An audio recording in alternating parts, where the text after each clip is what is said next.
Chapter 1. My Mother is Martha. The air was as fresh and clean as on the first day of creation. A gentle breeze, like a divine hand, swept over the golden wheat fields. On a cool autumn night, a red pickup truck rolled slowly along a country road in rural Kansas.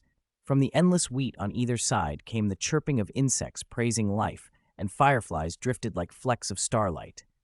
Above, the night sky was full of stars. Melodic music drifted from the car radio, and the familiar scent of freshly rained-on earth mixed with the sweetness of the fields. Jonathan Kent, newly a father, reached his hand out the window and let the wind shape his palm. He couldn't hide the happy curve of his mouth. "Jonathan, this is God's gift to us," his wife murmured. Martha had just been discharged from the hospital after giving birth. Her face was still a little pale, but she cradled the small, quiet baby in her arms like something precious beyond measure. Her eyes were full of fierce, tender love, and her voice, slightly hoarse, trembled with warmth. "I longed for a child for so long. He came like an angel." David, newborn, yet somehow aware, heard this and froze inside his swaddling. "My mother is named Martha?" His thoughts felt absurdly out of place in an infant body. He had become a baby, born to Martha and Jonathan Kent. He looked down at his tiny hands, at the world he now occupied. The hospital band still hugged his wrist. Metropolis General. He had transmigrated into the notoriously grim DC universe, waking as the adopted son of Superman's foster parents. "Of course," Jonathan said, half to himself and half to his wife. "God's promise. He'll grow up healthy and strong." As Jonathan watched Martha through the rearview mirror, smiling, a sudden roar tore through the night. A meteor streaked across the sky, a fiery red streak that lit half the heavens. Rocks and fire rained down like a violent curtain, sending up clouds of dust and debris. One meteor slammed into the road ahead, tearing open the asphalt and forming a deep, smoking chasm that blocked their way. "Oh my God!" Jonathan slammed on the brakes. Tires shrieked, rubber burning against the road, and the truck fishtailed, barely stopping before the ditch. He turned, searching. "Martha, are you and the baby all right?" "I'm fine, Jonathan." Martha's arms had folded instinctively over their child. The baby in her lap had not been harmed. "The son of Krypton has come with the meteorites, just like the stories say." The earth trembled, a deafening boom echoing through the fields. Yet the baby in Martha's arms didn't cry. He only blinked at the commotion, small fingers curling and uncurling against the blanket. "Jonathan, look, he's not afraid at all." Martha's eyes shone. To her, these strange steadiness and calm in their son were proof that he was a blessing. David watched the smoke and sparks outside the shattered road with a different kind of interest. A dry, emotionless voice had spoken in his head not long after his first breath. "Host's birth detected. Loading Thanos Template." He remembered the words as if they were data rather than prophecy. He'd gained a Thanos Template, an eternal physique of devastating potential, but it had only integrated 30%. To accelerate its integration, he needed emotion points. According to the system, emotion points were earned by affecting the emotions of powerful figures or pivotal characters in the DC universe. He'd already earned a few from this kindly couple. The son of Krypton's arrival, however, opened a treasure trove of possibilities. Through the dust and smoke, David peered out, searching for more targets. Who in this world was more influential than Superman? Once the template fully integrated, another template would unlock. He could feel anticipation like heat inside his chest, a bright, selfish hunger. "Jonathan, stay with the truck. Don't get out," he heard his wife say, though the voice also belonged partly to the worry knotting his parents' stomachs. Jonathan didn't wait. He jumped out of the pickup to get a closer look at the impact. Sparks still flickered where the meteorites had struck, tiny orange tongues licking the ground. When he saw what lay at the end of the trench, his expression went blank. "Jonathan? Jonathan, what is it?" Martha called, stepping out with their baby. She joined him and then, like him, went still. Plowing through the road and turning up dirt was a small, dark craft about the size of a pickup cab made of an unknown metal lying silently in the crater.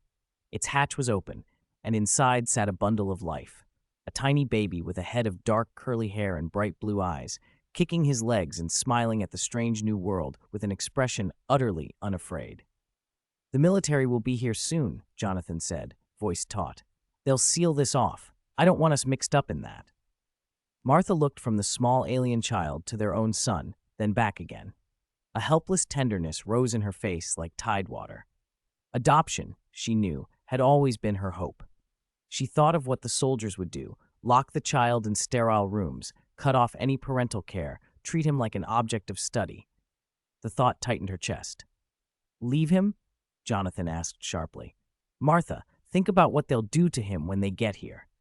She flinched but then said, in a small, fierce voice, "They'll confine him in a cold lab, take away toys and love, raise him under tests and needles."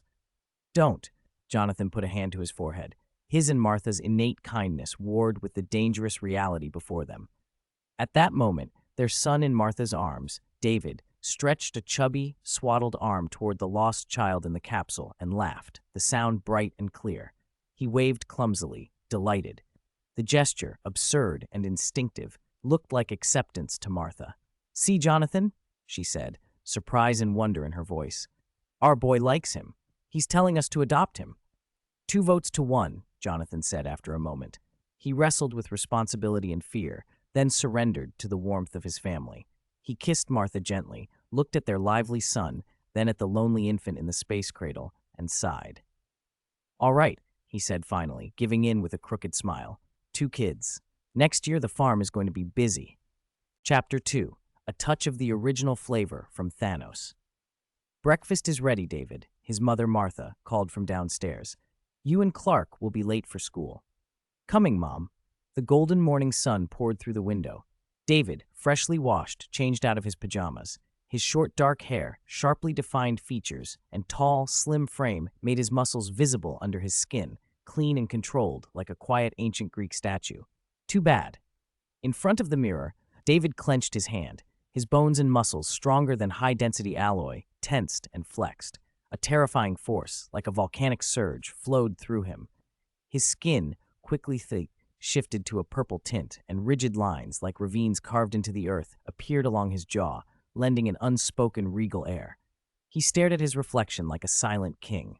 The Thanos fusion template keeps progressing, but the skin discoloration still flares up whenever I push too hard. Template fusion progress, 81%.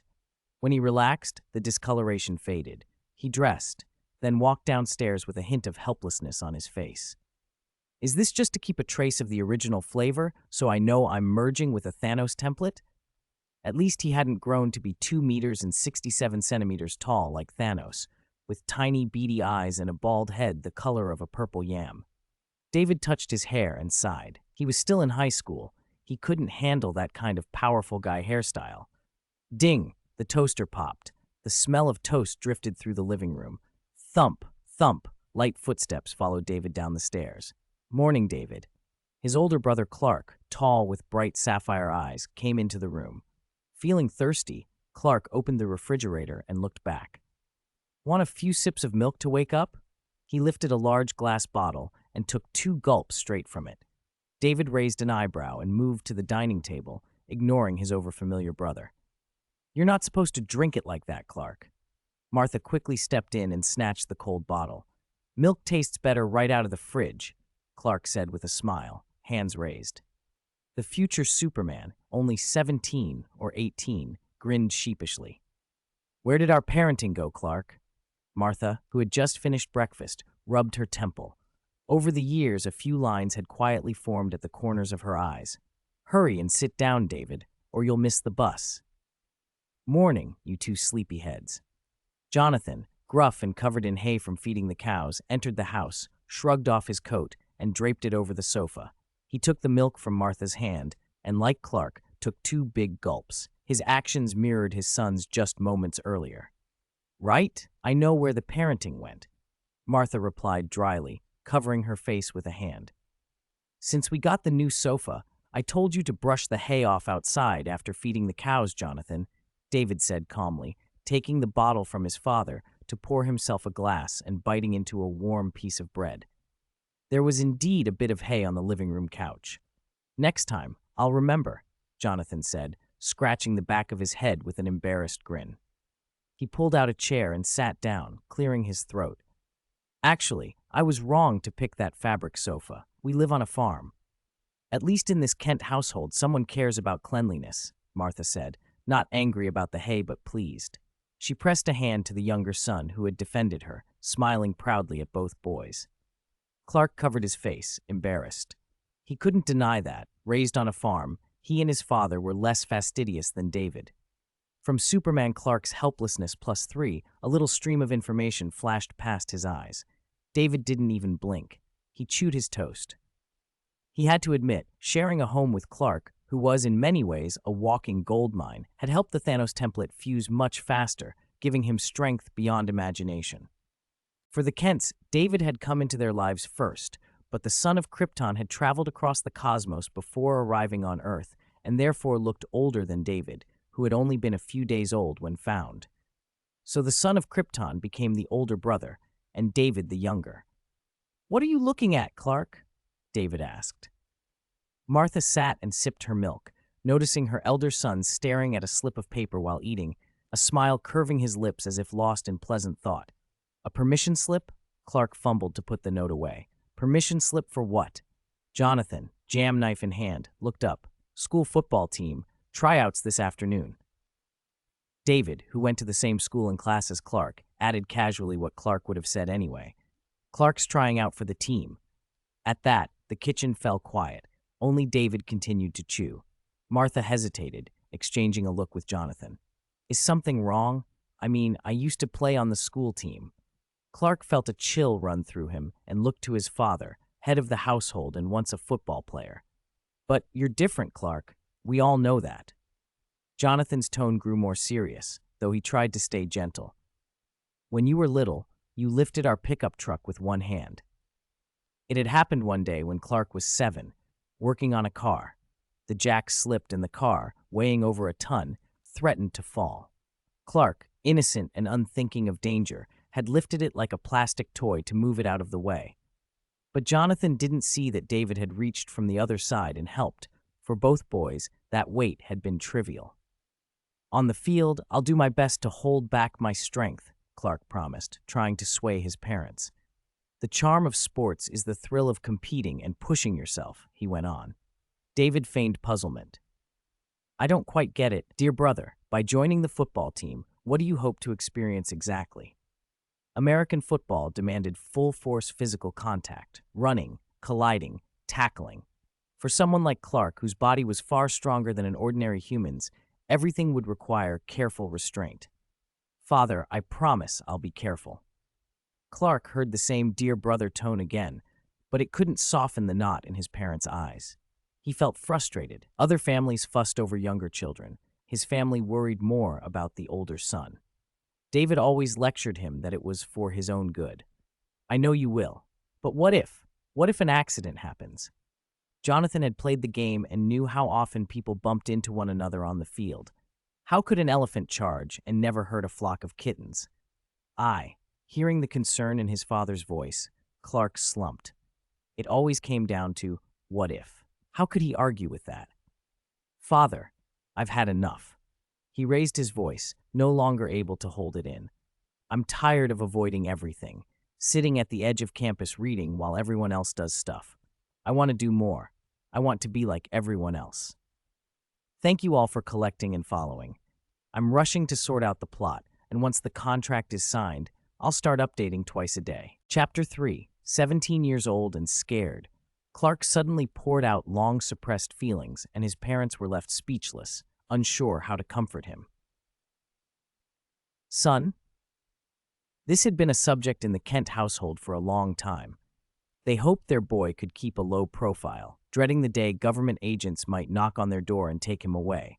But teenagers crave attention at school, and having been teens themselves, his parents understood that restlessness. "I'm done eating. I'm leaving first," Clark said. The mood at the dinner table grew heavy. David wasn't particularly interested in rehashing the old topic. His ears twitched as he glanced out the window, then he stood up, grabbed his school bag, and walked out as if nothing had happened. From Clark, excitement +9, depression 7, another wave of emotional points from his dear brother. Pfft. David had only just stepped off the farm when the school bus rolled up right on time. "Hi, David." He climbed aboard into the hum of conversation, boys and girls laughing, faces bright with the carefree energy of high school. A few people greeted him. He nodded and slid into a back row seat. He turned to watch the countryside glide by. Blue sky, cottony clouds, endless green fields stretching to the dark line of forest. Smallville, Kansas. Remote, backward maybe, but the kind of place where nature was still mostly untouched and the air was clean. The bus idled and moved again. "Where's Clark, David?" A clear, lively voice called from across the aisle, slightly puzzled. Clark was hardly ever missing from the other brother in the mornings. "In the back," David answered without turning around. Chloe, short, blonde, fair-skinned, always squinting a bit when she smiled so her teeth showed like tiny fangs, peered out over her seat toward the Kent farm, trying to figure out what had happened. Chloe, editor-in-chief of the school paper, loved digging up odd stories. It's just a typical puberty spat between a high school boy and his parents. "Nothing interesting," David said, a touch bored. "There you go again. Don't always act like it's Lord David." Pietro, a slightly shorter, comical-looking black boy sitting next to Chloe, teased. "You come off as unsociable. Girls don't like that type." The Kent brothers weren't known for joining many activities. Clark was tall and strong but shy and awkward with words, steady and honest like an ox. David cultivated a reputation for preferring solitude, a quietly mysterious bookworm. "Looks like Clark won't make the school bus today." Chloe glanced back and grinned. "If you weren't from a farm, people would have spread rumors ages ago that you were born in the Renaissance and live alone in some old castle, like a vampire." David and Chloe were friends mainly because of Clark. They'd met through him. David kept gazing out the window. Having lived once before gave him a different perspective. Even if his body was subject to teenage hormones and impulses, his head wasn't the same as a typical impulsive teen's. For example, his Kryptonian brother. Kryptonians had puberty too.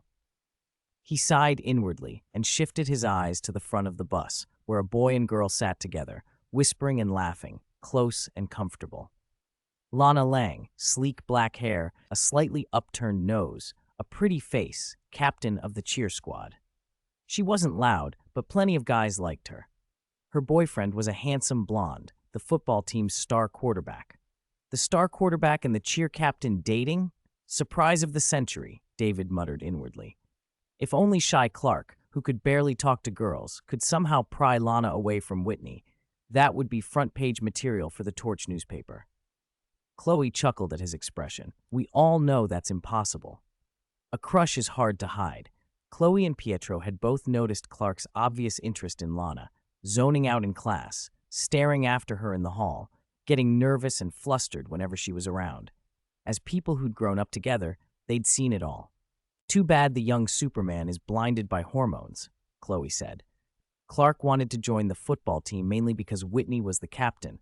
Clark thought if he could shine on the field, he might win the attention of the girl he liked. How naive, David thought, shaking his head slightly. So if nothing goes wrong, Clark's plan to join the team is dead on arrival. Pietro dropped his teasing tone and looked serious.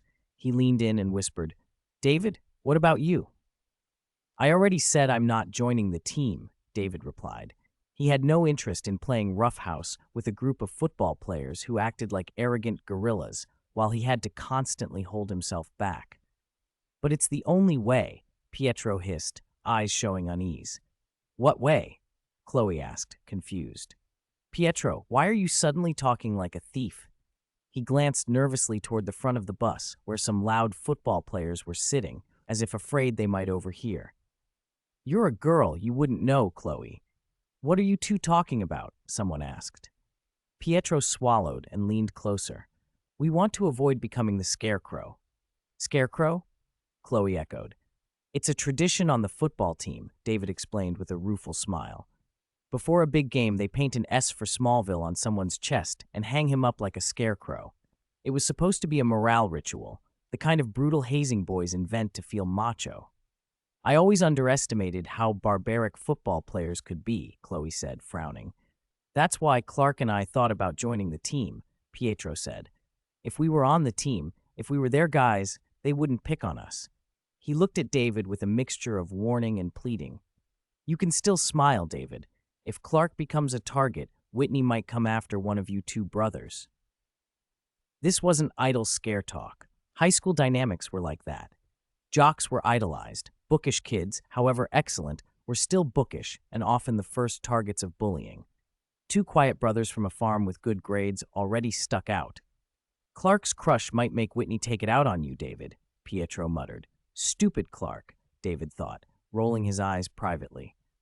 Clark had been about as subtle as a blaring horn.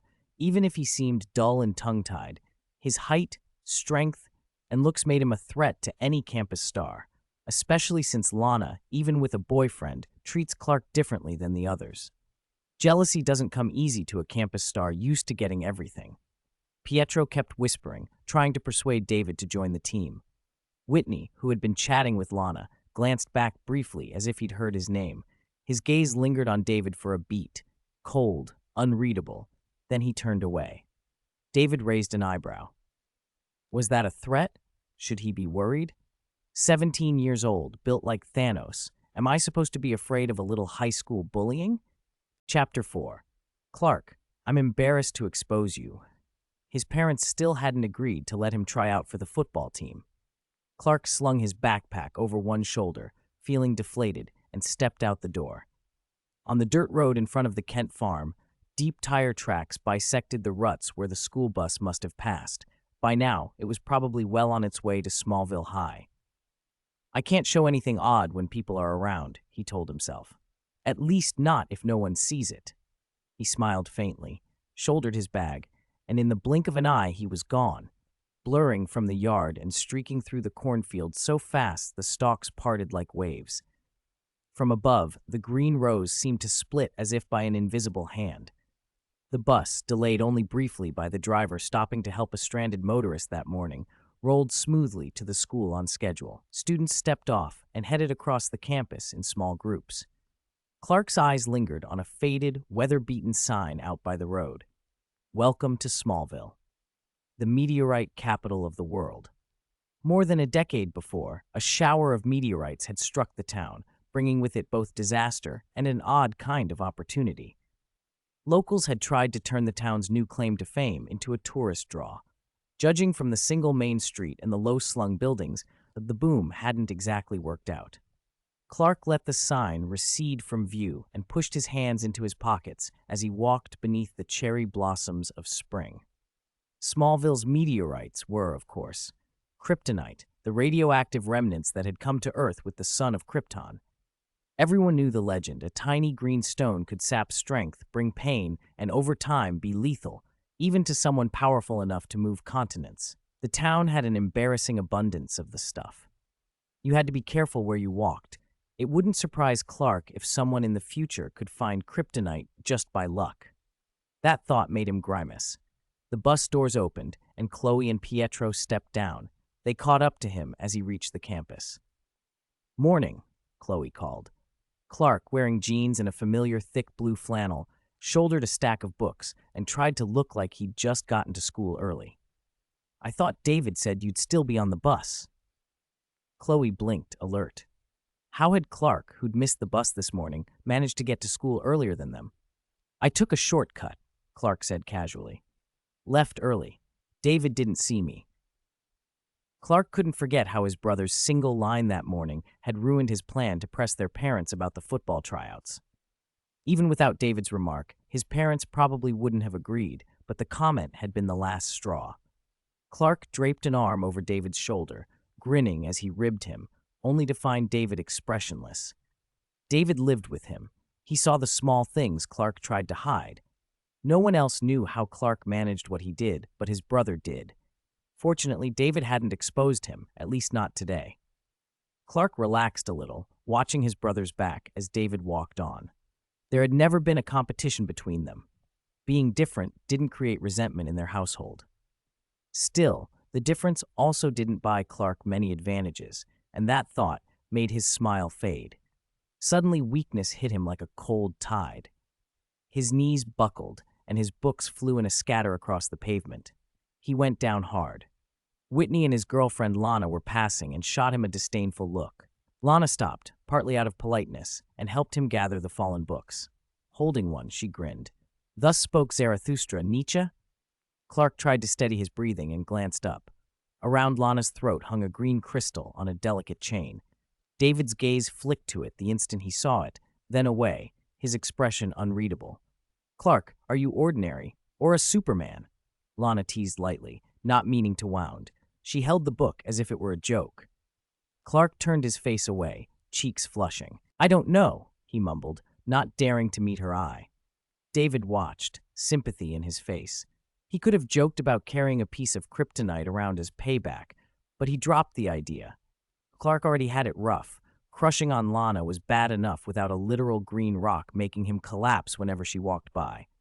"Let's go," David said finally, and they moved on. Whitney pretended not to notice the exchange, though the slightest flash of jealousy crossed him. He kissed Lana, looped an arm around her, and they left, leaving Clark red-faced and bending to retrieve his books. By the lockers, the school hummed with spring energy, students flirting and preening, anxious to make impressions. Chloe, scribbling on the back of her notebook, was drafting a piece for the school paper. Football, sport, or barbarism? Pietro offered to be her dance partner for the upcoming spring dance, purely as friends, to spare her the awkwardness of going alone. Clark said nothing when asked. He was still a little sore. By noon, the bell rang for dismissal. Clark leaned in conspiratorially to David. "Hey, go on home. I'm going to the field with Pietro to watch him practice and cheer him on." "You're going to watch Pietro?" David looked him up and down and snorted. "I'm too embarrassed to expose you, Clark." Clark opened his mouth to protest, but David just shoved his hands into his pockets and walked away with a cool shrug. On the bus ride home, Chloe sat beside David, sketching notes across her backpack. The driver kept to a steady pace as he crossed the river bridge. Earlier that morning, he'd stopped to talk to a motorist whose car had broken down, a small delay that no one had thought much about. No one saw the jagged piece of twisted steel lying in the road at the far side of the bridge, the part the other car had left behind. The front tires screamed. The bus swerved, then careened wildly. The driver flailed at the wheel, but it was too late. Metal thudded against rail, the bus broke through, and for a few weightless seconds, everyone was airborne. "Ah!" The school kids' screams filled the cabin as the bus plummeted into the river. Water exploded over the windows. The 10-ton vehicle sank, tilting as cold river water surged in through seams and broken glass, rising fast to their knees. "Help! Somebody help!" Panic rose like a physical thing. Students staggered, banging on the windows, coughing and sputtering. Chloe, face white, was terrified. She couldn't swim. "I don't want to die. Can anyone save me?" Fear rippled across the bus. People clawed at doors and windows, shrieking. Through it all, David stood in the waist-deep water with his clothes soaked, surveying the scene with a frown. Unlike the others, he showed no look of being at death's door, only concern and a steady, practical attention. Chapter 5. "Clark, you saved Luther?" Whoosh. Time seemed to slow. For an instant, the ripples on the bus, the girls' hair whipping free in the water, the terrified boys' mouths spraying droplets as they screamed, the cups floating on the surface, everything stretched out as if the world had been turned down to a crawl. David watched it all, and with calm precision, smashed the window beside him. He swept his arms and shot forward like a torpedo from its tube, arriving at the front of the bus in a single motion. The bus's nose was high. Inside, people panicked and scrambled. Nobody noticed him. Submerged in the river, David didn't need to hold his breath. His face was composed. He thought, Eternals like Thanos don't need to eat, drink, or even breathe. They can survive in the vacuum of space at temperatures 200 degrees below zero, let alone under a little water. He planted a hand against the front of the bus and pushed. One effortless shove, as if moving someone who'd blocked his path. In the river's surge, the 10-ton school bus, heavier than a medium-sized coach, launched like a cannonball. It burst from the water in a roaring spray and flew toward the far bank. With a thunderous crash, it arced 10 meters through the air and slammed down on the grassy shore. Mud sprayed from the heavy tires. The rebound made the whole vehicle shudder. The windows shattered into glittering pieces. Screams tore through the bus as students and chaperones pitched forward and back, clutching heads and lungs. What happened? When the glass dust settled, everyone stood stunned, not daring to believe their eyes. A moment ago, they'd been at the river bottom, life hanging by a thread. Now they were on a sunlit bank, birds chirping in the trees and the forest bright and alive. Are we dreaming? They whispered to one another. The religious bus driver ripped off his cap, staring at the river as if searching for an angel. Are you all right, Chloe? Chloe, pale and trembling, turned. David stood drenched beside her, but his face was calm, untroubled. I thought, when I next saw light, when I first breathed air again, it would be rescuers with cranes pulling our bodies out from the riverbed, she murmured, still dazed. So what saved us? Came the question on everyone's lips. Did God answer our prayers? Get off the bus quickly. Get away from the bank. The driver barked orders. The shoreline was slick. If the bus slipped back into the water, it would be a disaster. David wrung out his clothes and stepped out of the bus with the other shaken survivors. That thing must have hit us out of the river, the driver breathed, staring at the crushed front as if he'd run into an elephant. Is there a water monster in the river? A student suggested, wide-eyed. It must have tossed us out like it smacked us on the head. They looked into the rippling river as if expecting some giant creature to breach the surface. David casually averted his eyes from the marks he'd left. He, an eternal mutant, possessed strength and endurance far beyond a normal human. His skin resisted cold and heat, electricity, radiation, poison, disease, and aging. His muscles could lift things ordinary people could only dream of. He'd integrated about 80% of the template now, but even that was terrifying power. He could have done far more, lifted trucks, boulders, even whole buildings. But down there at the river bottom, he had held back. Pushing harder might have saved them faster, or it might have done something worse. He didn't want to risk tearing the bus apart or sending any of them to a peacefulness beyond this world. Parents arrived soon, frantic. There had been an accident. Their children had nearly drowned. Martha ran up, breathless. David met her at the roadside. David, are you okay? Martha's face was full of that particular kind of maternal fear. She checked him over, fingers on wrists and chest as if she could find injury by touch. Do your legs hurt? Your chest? Did you choke? I'm fine, Mom. He said it patiently again until she calmed, then took her cold hand and forced a smile. Why did you come? Where's Dad? I got a call. Your brother was in a car accident on another bridge. He fell into the river. Your father went to see him. Martha's worry made her words stumble. It felt surreal that both her boys had been involved in river accidents the same noon, one in a bus, one in a car. Car accident? Did he crash into someone else's vehicle? David asked, puzzled. Is the driver okay?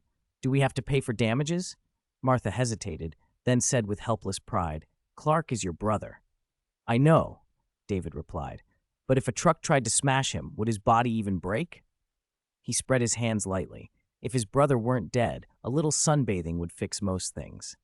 Martha put a hand over her mouth, then drew out a folded note and handed it to Clark, who had come up right then, soaked but standing with a tired grin. Is that for me? Clark said. Martha nodded. You saved a man named Lex, and he sent this. She pointed down the drive. Across the yard, glittering in the late sun at the small courtyard entrance, a brand new red pickup sat quiet and almost wrapped like a present, its paint catching the afterglow.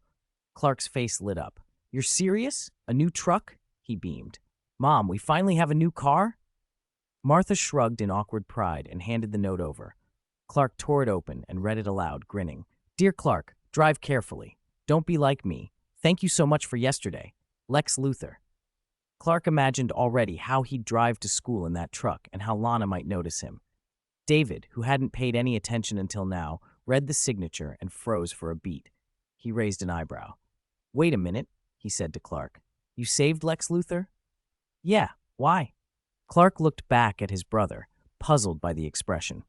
Lex Luthor, one of Superman's oldest enemies. From the moment he became aware of Superman, Lex had made it his mission to remove what he called the threat. In Lex's view, Superman had trapped humanity in a cradle of comfort, refusing them the chance to grow by confronting real danger. Yesterday, Clark hadn't saved just anyone. He'd pulled a young Lex Luthor from the river. He had, inadvertently, rescued one of his greatest future foes. Clark, as long as you're happy. David shrugged. Of course I'm happy. Clark smiled, then turned to their mother. Mom, where are the keys to the car? Martha, do you want to go for a drive with me? David asked, the gloom that had hung over him lifting a little. This was Clark's first real car. Given their finances, Clark had assumed he'd have to wait until he had a job to get one. Martha hesitated. The keys are with your father. Rumble, rumble. Beside the hay baler, Jonathan was finishing up processing the day's stacks. Clark practically ran over to him, excitement making his steps quick. Jonathan cut the baler off and looked over at his son, a shadow crossing his features. Dad, Clark started, breathless. Jonathan's voice was firm. I know you want it, son, but you can't accept it. Clark blinked. But I saved him. That doesn't mean you can comfortably accept an expensive gift from the man's family, Jonathan said. He couldn't get past the image of Lex staring at Clark beside that mangled car pulled from the river, surprised, puzzled, as if he'd witnessed something inexplicable. There had been a hunger in Lex's expression, the look of a man spotting a project he wanted to pry apart and study. Whether it was paranoia or prudence, Jonathan had a bad feeling. Clark's face fell. The new truck is for you, Dad. I can keep the old one. It's not about the truck. Jonathan's tone was quick, controlled, but tired. A Luther doesn't pay for a pickup. It's complicated. David shoved his hands into his pockets and said flatly, even so, a pickup is nothing to the Luthers. Clark saved him. Listen, son. Jonathan tried to be patient. You can't always have everything you want. That's life. Normal? Clark cut in, the word like a match. I'm sick of normal. All the frustration Clark had been carrying, of hiding what he could do, of making himself small to fit in, of standing on the sidelines while everyone else lived, boiled over. He flinched away from his father's hand when it reached to comfort him, stormed across the yard, and switched the hay baler back on. In the roar of the machine, he thrust his arm into the moving blades. Clank! Clank! The blades struck something unbreakable. Metal gritted and chipped, gears jammed, and the baler crowed with a puff of black smoke and then died. Clark! Jonathan shouted. Even knowing his son's bones were different, the sight of him putting his arm into a running machine made him panic. He hauled at Clark's arm until it came free. Clark's shirt was shredded, but his skin was unmarked. I know you're strong, Clark, Jonathan said, voice thick, but do you ever think about the cost of things? Repairing a baler isn't free. David watched with his usual coolness. See? I'm not normal. Clark's voice was raw. I'm not. Martha had come running, worry written on her face. She and Jonathan exchanged a look, the one parents make when they know a conversation can't be postponed any longer. Jonathan removed his work gloves with a long sigh. Maybe. It's time, son. This day was always going to come, he said, weary. Come with me. He turned and started toward the truck, his steps slow and deliberate. David, come too. You're part of this family. You have the right to know. Although David was their biological son and Clark the infant they'd found, Jonathan and Martha had never treated them differently. Both were their boys. Clark, Jonathan added softly as they walked, we know you're different. We've known for a long time that you were extraordinary, that you had strength beyond what a human should have. We can't hide it from you any longer. The town's old repair shop smelled of motor oil and hot metal. A burly blonde mechanic, headphones in, was nodding to a blasting track of death rock as he turned a car's key. The dashboard lights came up, and the engine purr started. He chewed his gum with a satisfied grin and was about to close the hood when a tall, thin figure stepped out of the doorway like a shadow. Geez, you scared the hell out of me, the mechanic barked. The man in the doorway was familiar in a way that made the mechanic squint. You look like that scarecrow guy. What was his name? Jerome? He added, trying to place the face. Jerome stood pale and slight, black hair hanging about sunken cheeks. He met the mechanic's gaze without comment. You were hitting that meteor shower, right? Heard you were out for a while, the mechanic sneered, wiping grease on Jerome's sleeve. Finally awake from your little nap? Look at you, pathetic. At that touch, Jerome's shoulder sparked. Electricity arced along his skin with a crackling hiss. The mechanic was thrown backward 3 meters, a rolling tool rack going with him. He hit the concrete hard, coughing as the air filled with the tang of burned fabric. Monster, he howled, clutching a hand already blistering and blackened. Jerome's voice was low. That was over a decade ago. The mechanic, face contorted with pain and fear, realized the man hadn't come just to annoy him. He scrambled backward. It was just a game, he protested, voice cracking. A game? Jerome repeated, the single word like a question and a warning at once. Chapter 7. I'll bring Clark back. A game? Jerome laughed as if hearing a joke and raised his palm. A jagged scar from a steel nail ran across it. After Jesus was nailed to the cross, he bore all the sins of the world and ascended to heaven. Sizzle. His palm flared with a blinding arc of electricity. The worker's eyes went wide in horror. 17 years later, I returned to the human world, and God gave me this power to cleanse your sins. Since you like games so much, let's play another one. Jerome stepped forward like an avenging god. The electric light bathed the window, chilling screams followed. 10 minutes later, a thin figure in a hood walked out coldly. Inside the auto shop lay a body, electrocuted and burned to a blackened husk, curled into itself like an infant returned to the womb. The arrogance, the contempt, everything was gone. Click, click. Jonathan pulled open the barn door. The smell of old, rotten hay hit them. It was the exact scene David had expected. Clark was about to learn where he came from. Jonathan rarely let his face drop, but watching the bewildered Clark beside him, worry tightened something in him. He wasn't sure Clark could accept the truth. Because Jonathan and Martha already had David, who was their biological son, they had no acceptable reason to adopt another child publicly. To avoid questions, they had always said Clark was their biological son too. What are you saying, Father? Clark's voice trembled. Panic crawled under his skin. He suddenly regretted arguing with his parents earlier. They had been trying to protect him. Why hadn't he kept his temper? Jonathan opened an old, unremarkable box and took out an object, his expression heavy. He handed it to Clark in a flat voice. It was a dark, elongated, stone-like key with an S embossed on the head. These are the things your parents left for you, Clark. Clark stared in disbelief, paling. He didn't dare touch the black object, as if it were a fragile bubble that might shatter and make everything irreversible. Father, this isn't funny. David looked away from the key, frowning. He worried Clark might be crushed by the revelation. For an ordinary person, finding out in a single day that the people you called parents weren't your biological parents would be devastating. If on top of that, you learned you were an alien, David felt the memory of a crazed man's line creep into his head. To make someone snap, all it takes is one bad day. Joker. If Clark went off the rails because of this, the thought made David's eyelids twitch. Jonathan opened the cellar and led them down. He pulled back a canvas to reveal something hidden in dust and shadow. Underneath sat a small spaceship, streamlined and cradle-sized, as if built to carry one infant. No, Clark whispered, as if the world had split open beneath his feet. He staggered back 2 steps. Father, don't do this to me. He looked at Jonathan with the pleading of a child terrified of abandonment. We adopted you, Clark, Jonathan said softly, the sadness in his voice raw. The words had to be said. The truth, however cutting, could not be left to fester. You were found in that meteor shower more than 10 years ago. You're from another world. Clark felt like he was walking on clouds. Vertigo washed over him. Everything around him blurred. What about David? He blurted, as if clinging to a lifeline. Jonathan hesitated, then answered plainly. David is Martha's and my biological son. David's face betrayed almost no surprise. Jonathan briefly wondered if David still thought this was some mistake, but there was no time to debate.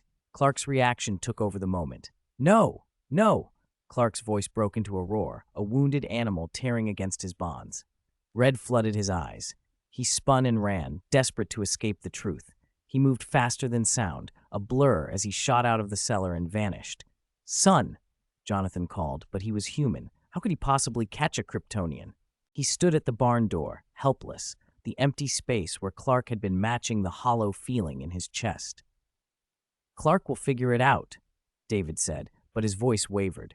Seeing his father's stunned, fragile face stirred something in him. Jonathan had always been stubborn and stoic. This was the first time David had seen him like this.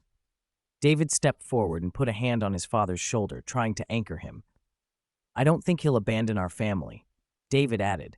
Jonathan turned to him, exhausted. David, you're calm because… I don't know. We've only had a few acres. Clark acted so strange, even as a child. David admitted, almost to himself, that he had never understood how Clark had managed to miss the spaceship in the cellar, during all those years of curiosity and climbing. He'd snuck down there as a kid to look around, too.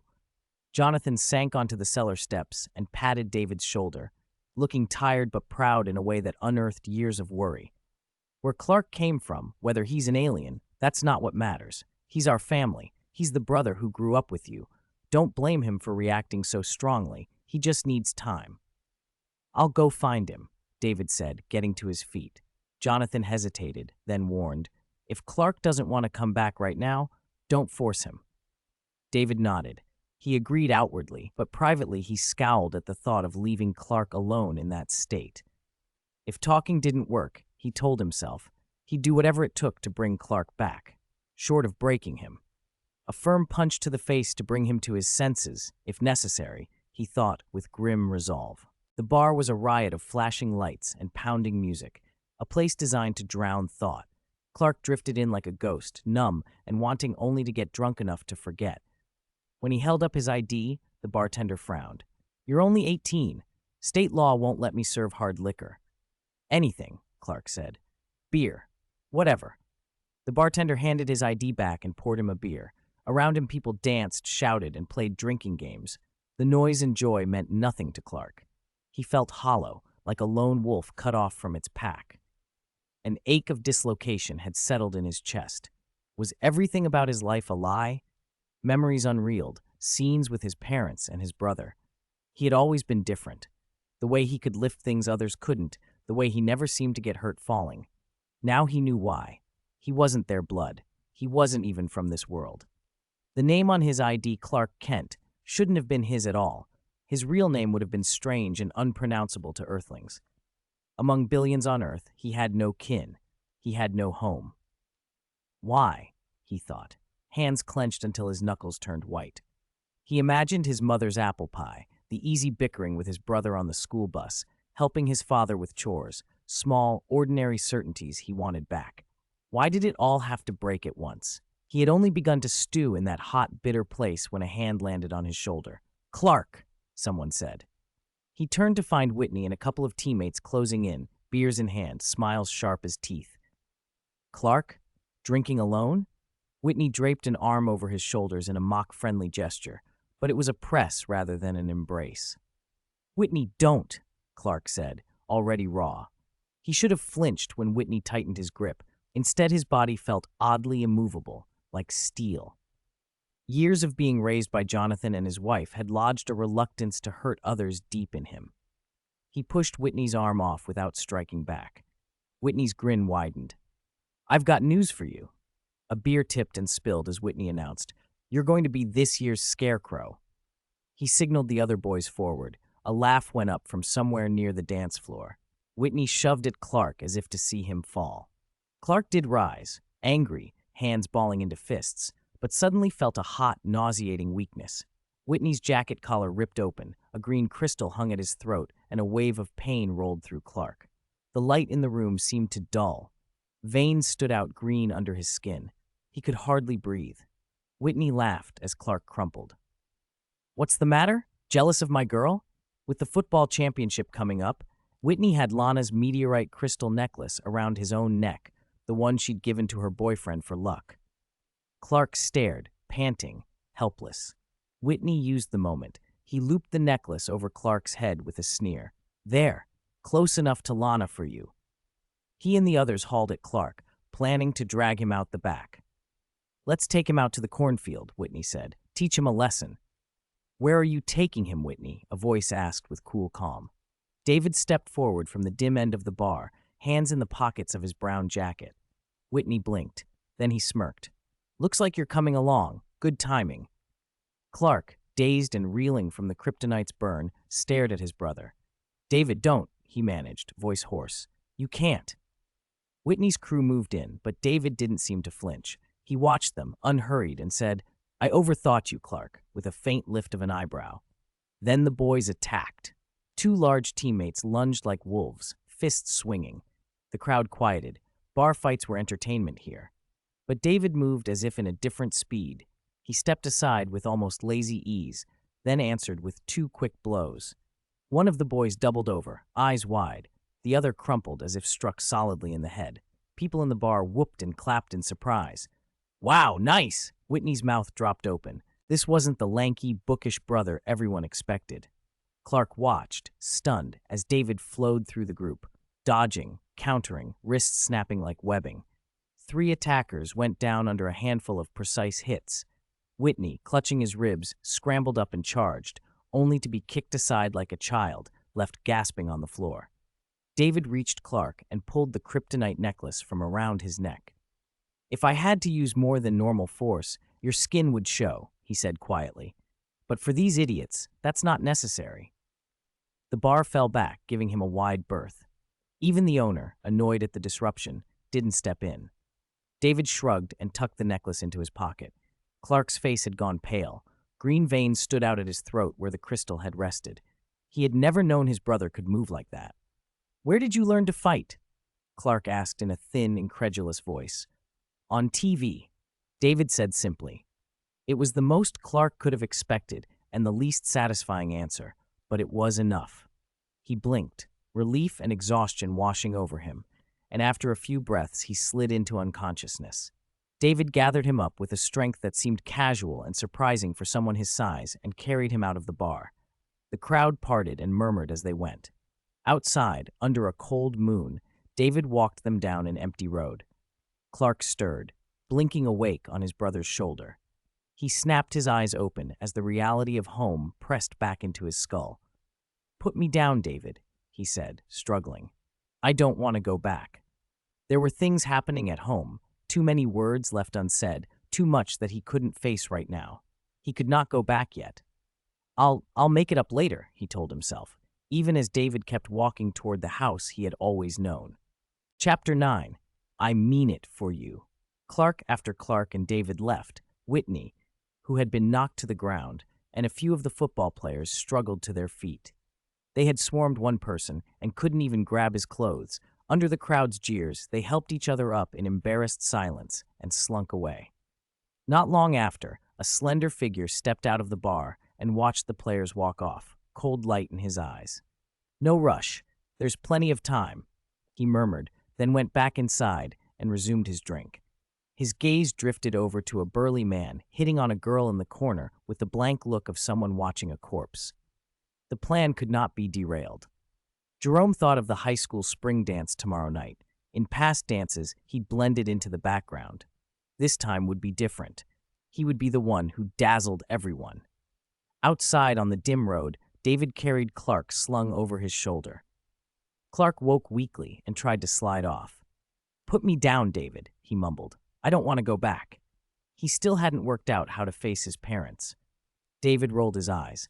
"What, 18-year-old Clark wants to run away from home?" he said, and then, without wasting words, delivered a sharp chop to the back of Clark's neck. Whack! Clark turned his head, confused, unable to make sense of what his brother was doing. David clicked his tongue.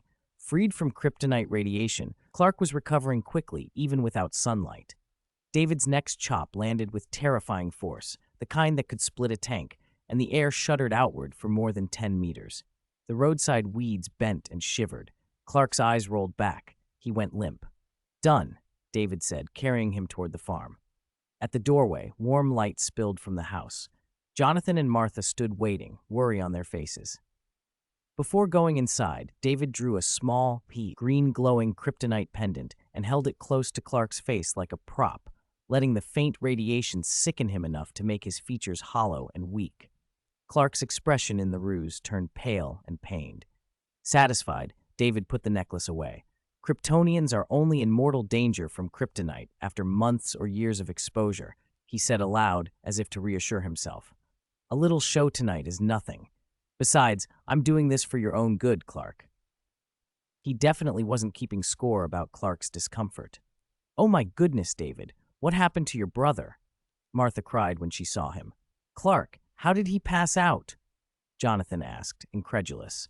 Their son had always been strong and hardy. They had never seen him like this, pale and unconscious. "I'm not sure," David said without batting an eyelash. Seemed like a problem with his superhuman physique. He kept his voice neutral and handed Clark over. "Quick, lay him down." Jonathan eased Clark onto the sofa, while Martha busied herself with a glass of water and hovered, calling his name. Clark flinched at the touch and blinked awake. Seeing his parents around him, older now, Martha's eyes ringed with fine lines, Jonathan's hair threaded with white, hit him harder than any blow. Memories flooded him, riding on his father's shoulders as a child, preferring that to ball games, pestering his mother for corn dogs, the long, patient days on the farm. The thought that he had used up their youth stabbed at him. "My parents found me in a meteor shower and raised me as their own," he said before he could stop himself, voice thick. "They cared for me more than anyone. They never asked anything for themselves. They protected me by telling me to hide, and I hated that for being sheltered." "Martha?" Jonathan murmured, relief and concern battling on his face. Clark suddenly rose and pulled both of them into a tight hug. "I was wrong. No matter where I came from, I am your son." Jonathan let out a breath he'd been holding. He and Martha exchanged relieved looks and hugged Clark back, their worry easing. David, leaning against the doorframe, clapped once with a teasing smile. "Looks like someone gave up on running away." Clark, still half ashamed and half relieved, forced a small smile. David's eyes had always taken in the details. It was one of the things that kept their family steady. Jonathan and Martha, used to the younger son's steady competence, nodded in agreement. The room settled into a warm, ordinary peace. "Why did you look so sick earlier?" Martha asked again. "I'm fine," Clark said, then winced and touched the back of his head. "Just my head. Feels like something hit me." He looked at David. "You?" David shifted. "Might have been Whitney and his friends," he said lightly, changing the subject. Clark opened his mouth to press for the truth, but the questions from his parents crowded in, and he let them. Later, out in the farm's big machinery warehouse under the stars, Clark sat by the open second-floor window and explained the whole story to his parents, easing their minds that he wasn't hurt by Whitney for real. A breeze moved through the wheat fields. The world felt steady again. He trained the family's old astronomy telescope on the neighborhood a kilometer away, more out of habit than investigation. Through the lens, he saw Lana on her porch steps, dark hair falling around her shoulders, bent over an English report. There was no green pendant at her throat. He smiled without meaning to. Then a different scene through the telescope. Someone creeping up to Lana's yard, snapping a few covert photos, stirring the bushes to make a show, and slipping a small wrapped box on her steps before running off. Lana, puzzled, opened it. A burst of delicate, colorful butterflies with a faint green dust rose into the evening air, like something out of a fairy tale. She covered her mouth, looking toward the street in search of her anonymous admirer. Clark felt a pang of something sour and protective. "You remember someone asked Mother for $300? Said they were into astronomy?" a voice said behind him. Clark started. David had climbed the stairs and stood there, expression unreadable.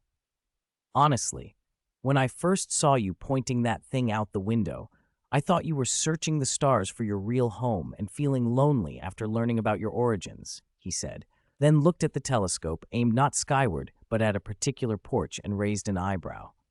"But it turns out," Chapter 10, "Everyone is guilty. Although I'm still unsure where I came from, this is without a doubt my home." David's words left Clark quiet, and when he spoke again, his voice was more serious than Clark had ever heard it, addressed to David and to himself. "I'm certain of this, David. You, father and mother, you're my family. This won't change." After nearly losing the things he'd always taken for granted, Clark felt a sudden urgency to protect them. Family, kinship. "Thanks for today, little brother.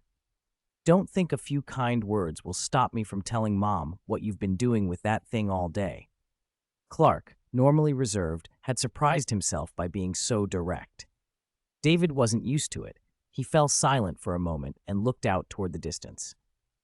That astronomical telescope was built to help humanity look at the vast, magnificent universe, not for someone to use to stare at his crush so he can indulge in fantasies. "David, I absolutely don't think that way," Clark blurted, flustered. He tried to explain himself, but the single sentence coming from David left him even more embarrassed. David gave a perfunctory, "I get it," then turned away. Anxiety +7, embarrassment 4. Everything that happened that day had shaken Clark and the Kents.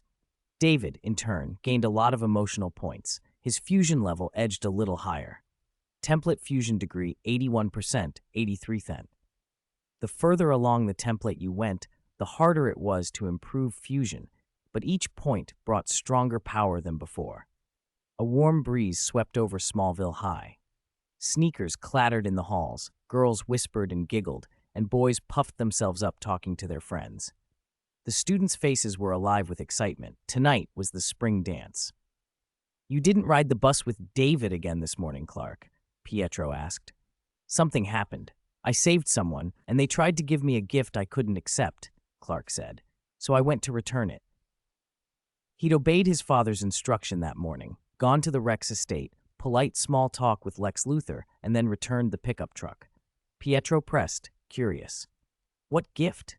"That necklace means a lot to me," Clark answered. A faint, upset voice drifted over from where Lana stood. Whitney beside her had a bandage on his bruised nose and a swollen forehead. He kept comforting Lana and making excuses. "What happened to Whitney's face?" Pietro asked. "Maybe he tripped at a party?" Clark lied awkwardly, glancing at David, who wore an indifferent expression. He couldn't let Whitney's lies stand, not after what he'd heard with his superhuman hearing. The story behind Lana's necklace had tightened something in him. "It was carved from the meteor fragment that landed the night my parents died," Clark said quietly. "My aunt gave it to me to remember them. Someone lost it. At a bar, some drunk guys started trouble. We fought, and after the fight the necklace was gone. Lana, I swear I'll get it back." Whitney's words were smooth, but Clark heard the false notes beneath them. He hesitated, then clenched his jaw and turned to David, eyes pleading, about to speak. "You're really something, Clark." David said it with mild helplessness. He already guessed what Clark wanted. He started to leave before Clark could protest. Even though David's hearing wasn't on the same level as a Kryptonian's, the distance was no problem for him. Clark, still wanting to talk with the girl from his dreams, had decided he wanted to return the necklace to Lana. If she got it back, the rift between her and Whitney would close, Whitney would be relieved, and Clark would lose his chance. "You're way too kind, truly fit to be the future Superman," David muttered. Before the dance that evening, Clark kept pestering David for the necklace. David brushed him off. Why give back the kryptonite he had? Besides, Clark's persistence kept feeding David's emotional gains. At the dance, Chloe, without a date, paired up with Pietro to avoid awkwardness. David and Clark didn't concern themselves with that. The music was warm and bright in the center of the dance floor. Couples in formal wear moved slowly under the lights, smiles shared between partners. By the long refreshment table, David lazily sampled a pastry. "Look, your dream girl is dancing with another man's arm around her waist." He jabbed the pastry fork at the most visible couple in the middle of the floor and chuckled at Clark's persistent requests. Clark watched Elena and felt a sourness in his chest. Lana, unaware of the truth and believing Whitney's story, hadn't refused his dance invitation. She'd accepted Whitney's. Under everyone's admiring stares, they moved like the most dazzling couple in the room. The person he liked was dressed up for the dance, only not for him. He stood by the edge of the floor, invisible. "That necklace was hers to begin with, David," Clark said, his voice full of quiet loss. David, feeling vaguely sorry for him, didn't press. "All right, I'll give it to you tomorrow. Besides, they're not right for each other anyway. Lana and Whitney," he added casually. Clark brightened at the reassurance, about to ask why David thought that, when suddenly the fire alarm in the great hall screamed to life. Water began to pour from the ceiling like a sudden downpour. Screams erupted. "Where's the fire? Why is the sprinkling system on?" Elaborate makeup streamed down cheeks, hairspray-held styles collapsed, and everyone was drenched and panicked. The pastries at the table were ruined. David looked down at his soaked clothes with annoyance. Clark's eyes scanned the room. There was no smoke, no flame anywhere. Was the alarm broken? Had an external control been triggered? The heavy doors of the hall slammed open with a bang. Clear, measured footsteps filled the silence. With a metallic shriek, the room fell quiet as all eyes turned toward the figure who had entered. "God says everyone is born with original sin." A thin figure in a hooded cloak strode in. He threw back his hood, revealing a pale, cold face. From his hands leapt silver-blue arcs of electricity that snapped and hissed like snakes, the air around him carrying the sharp scent of ozone and hot metal. "This time my target isn't all of you," he said, his voice cutting through the wet chaos, "but I don't mind helping you wash away your sins in advance." He paused so the meaning of his words sank in, then slammed his palm, crackling with power capable of melting steel, onto the wet floor. The contact sent a blinding flash and a lethal ripple of energy across the water. Chapter 11. Kill him, Clark. First, the fire alarm went off, and the sprinklers drenched everyone. Now a superpowered man who could discharge electricity had appeared in the doorway. It was obvious this wasn't random. This was a carefully planned act of carnage. David raised an eyebrow. He'd long suspected the strange rumors in this little town weren't baseless. It's very likely kryptonite radiation has caused some people to mutate, he thought. The rich rely on technology, the poor rely on mutation. But he hadn't expected a madman to show up intent on slaughtering nearly everyone at the high school. Ah, a scream tore through the gym. What kind of horror show is this? Chloe and Pietro trembled. Anyone with a scrap of common sense knew what would happen if a massive electric current met the water from the sprinklers. If that man struck the wet floor with his hands, hundreds could be killed in an instant. "Hands up," someone cried. Some boys lunged forward to stop him, but it was useless. The thin figure moved like a demon, slamming both hands to the floor. In less than a second, the current would crawl across 20-30 meters. No one could reach him in time. David frowned, about to move. Saving them would be nothing more than lifting a finger. There were people he cared about in there. From another perspective, if everyone died and only Clark and he survived, it would be hard to avoid attracting dangerous attention. David? No. But someone was faster. Clark's eyes flicked to David beside him. His face went pale and he shouted, then vanished from view. In a sizzling flash, with less than 10 centimeters between Jerome's hands and the wet floor, the attacker was suddenly lifted and thrown over a shoulder. The imagined agony of electrocution never came. People opened their eyes. The would-be murderer had vanished from the doorway, and a cold wind gusted through the open door. "Was that a vision?" someone whispered.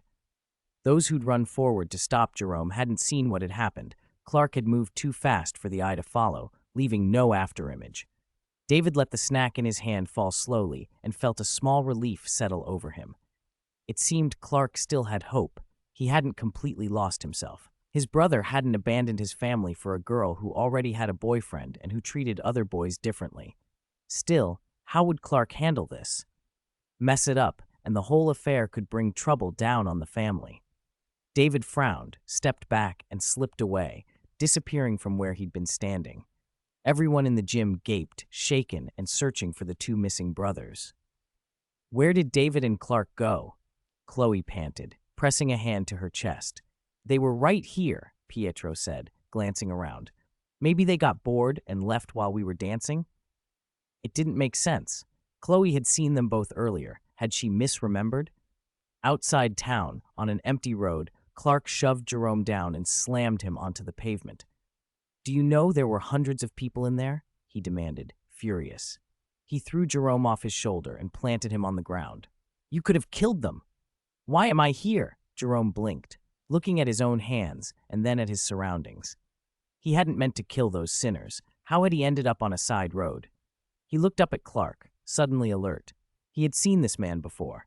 "It's you. I saw you at the bar." Jerome's expression hardened. "They almost used you as a scarecrow." A cold sense of betrayal twisted his features. The electricity in his palms flared, bright and blinding under the weak streetlights. The high, keening sound of arcing current crackled across the open night. "And you want to protect them?" He roared and unleashed a blast of electricity that smashed into Clark. For a moment, Clark flew backwards 7 or 8 meters and hit the ground hard, sparks scattering from his clothing. But he pushed himself up, striking the ash from his sleeves as if shaken by the attack meant nothing. Jerome's words made Clark's eyes flash. He realized who Jerome had targeted. Jerome spat out his conviction. "God sent me back to the world. I have a mission, to purge evil." Clark had barely been singed by an attack that should have charred a man to a crisp. Jerome's face twisted in fury. "You're favored by God, and yet you protect sinners." He gathered power, the two bolts in his hands like twin suns, and let loose. The electricity hit the asphalt, turning it red hot and melting it, the scent of scorched tar and something metallic filling the air. "Die!" Jerome screamed, and a branching, lightning-like strike shot toward Clark at a speed far faster than sound. Clark couldn't dodge conventionally. He brought his arms up to shield himself. The fabric on his sleeves burned away instantly. The current bit, sharp and painful, and he cried out. Then, in a blink, he moved like a bullet, a blur of motion pulling him around Jerome. Time seemed to slow. Jerome, still pushing his hands out, didn't notice until it was too late. A heavy blow rocked him as if a truck had hit him. He flew in an arc and crashed to the ground, coughing blood from the corner of his mouth, clutching his ribs as if several were broken. "I can't understand why anyone would help the ones who tortured them," Jerome hissed, glaring at Clark through the pain. Why would Clark, someone who had been bullied, stand up for those people? It was betrayal. Clark studied the deep scars on Jerome's palms, lines that looked like punctures from steel nails. He remembered Chloe mentioning a strange string of incidents earlier that day. Members of the high school football team had been electrocuted one after another. A realization tightened in his chest. "Are you the serial killer who's been electrocuting the football players?" Someone shouted from the road. Jerome staggered to his feet despite the pain. "I'll kill you," he snarled and lunged. "Don't get up again. I don't want to accidentally kill you," Clark said, waving a hand, suddenly unsure. He'd never really fought anyone before and feared he might go too far. Jerome's face went even harder. He forced himself upright despite the agony. Then, as Clark hesitated, a cold voice cut the night. "If he wants to kill you, then kill him, Clark!" Chapter 12. David, what's going on with your health? A figure David knew all too well stepped out from under the streetlights, accompanied by slow, measured footsteps. David emerged from the darkness, and Clark stared at him in disbelief. "David, what did you say?" Clark asked, bewildered.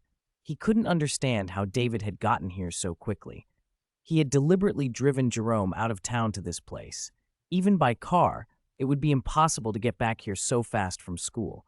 If he hadn't misheard, his own brother had just told him to kill someone. "I said, kill him, Clark."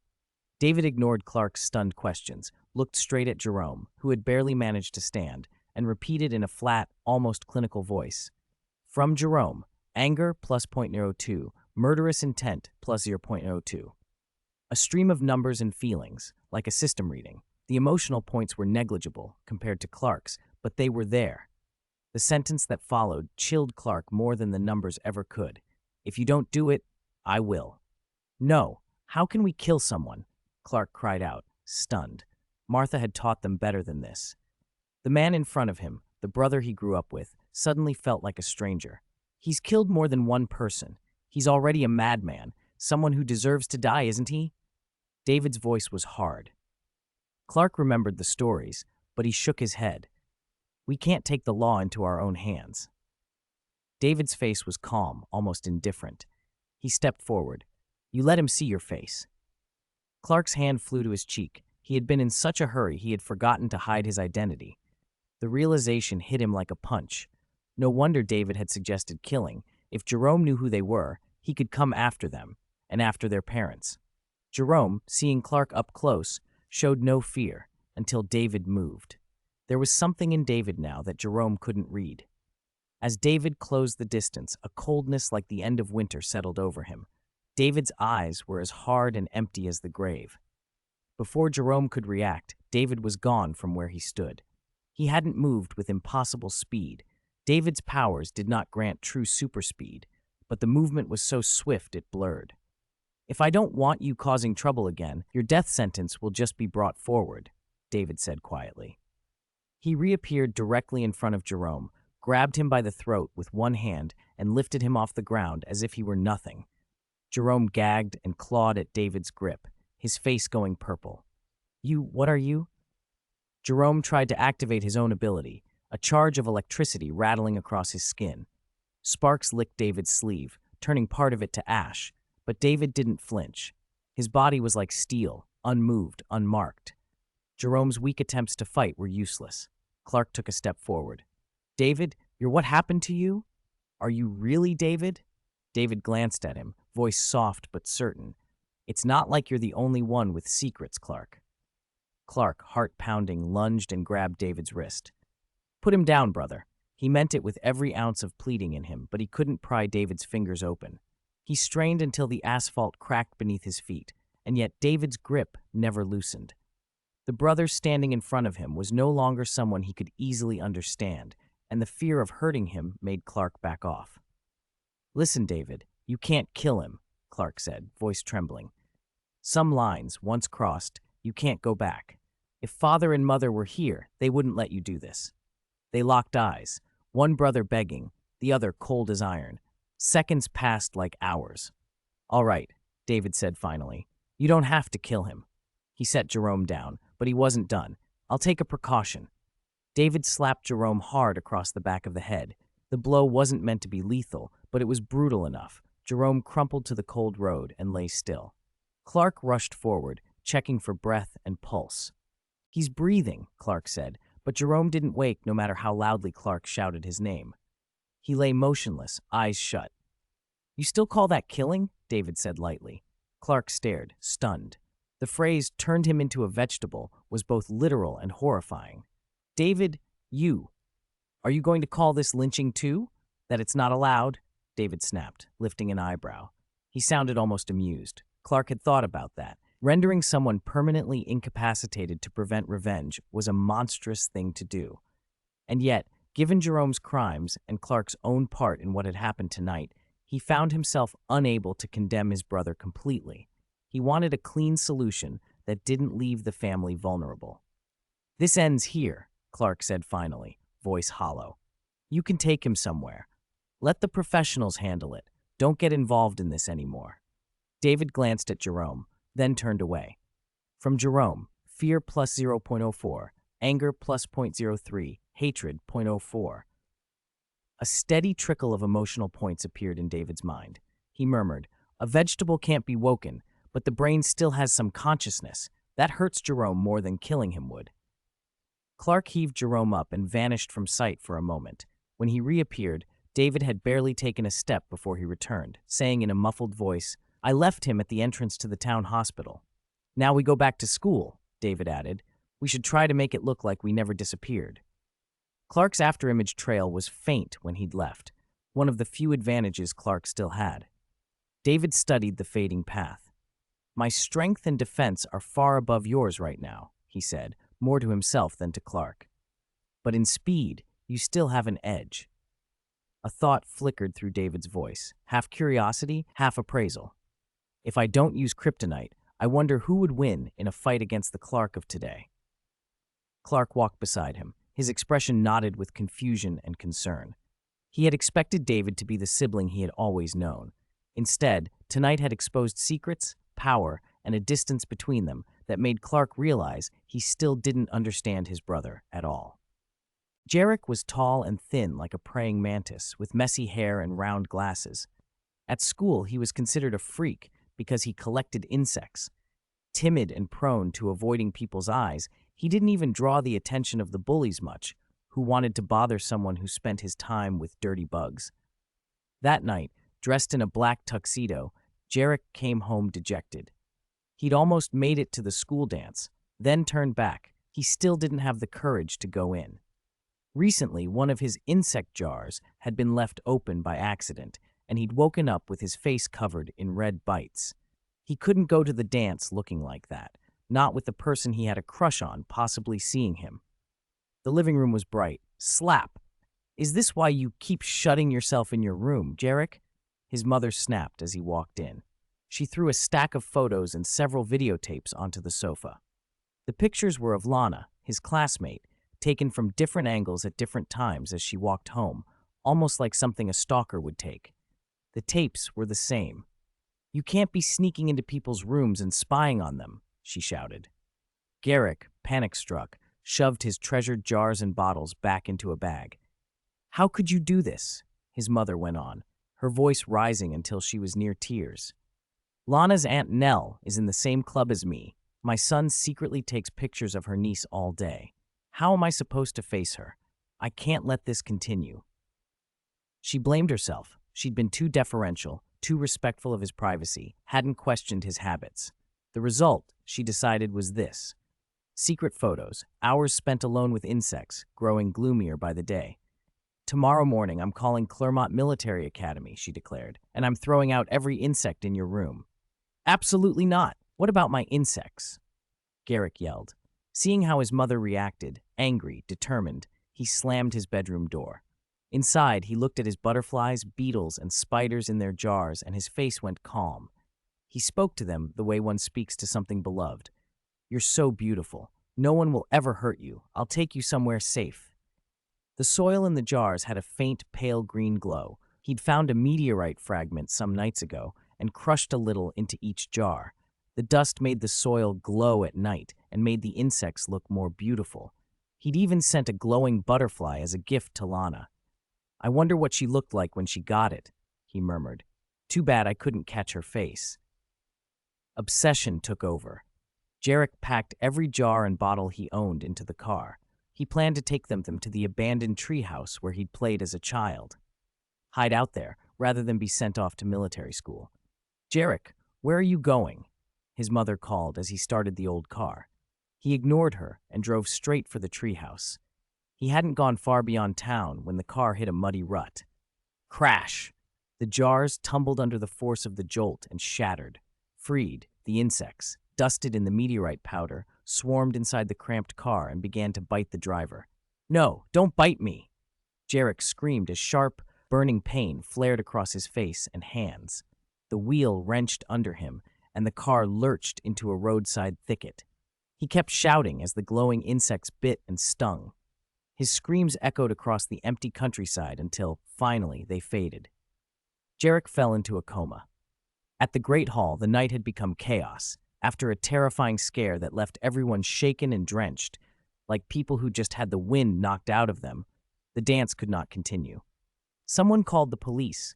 The town officers arrived quickly. Parents, terrified to hear their children had almost been attacked, rushed to the school. Ambulances, police cars, and private vehicles nearly blocked the gate. David, Clark, Jonathan, and Martha pushed through the crowd, searching for their sons. "Chloe, have you seen them?" Martha asked a small girl who'd earlier been to their farm and had left a strong impression. "I don't know, Aunt Martha," Chloe said. Wrapped in a blanket and sitting on the school steps with her father, she tried to be reassuring. "They should be fine." "Dad, Mom, we're here." Clark's voice called out then, and Jonathan and Martha spun around.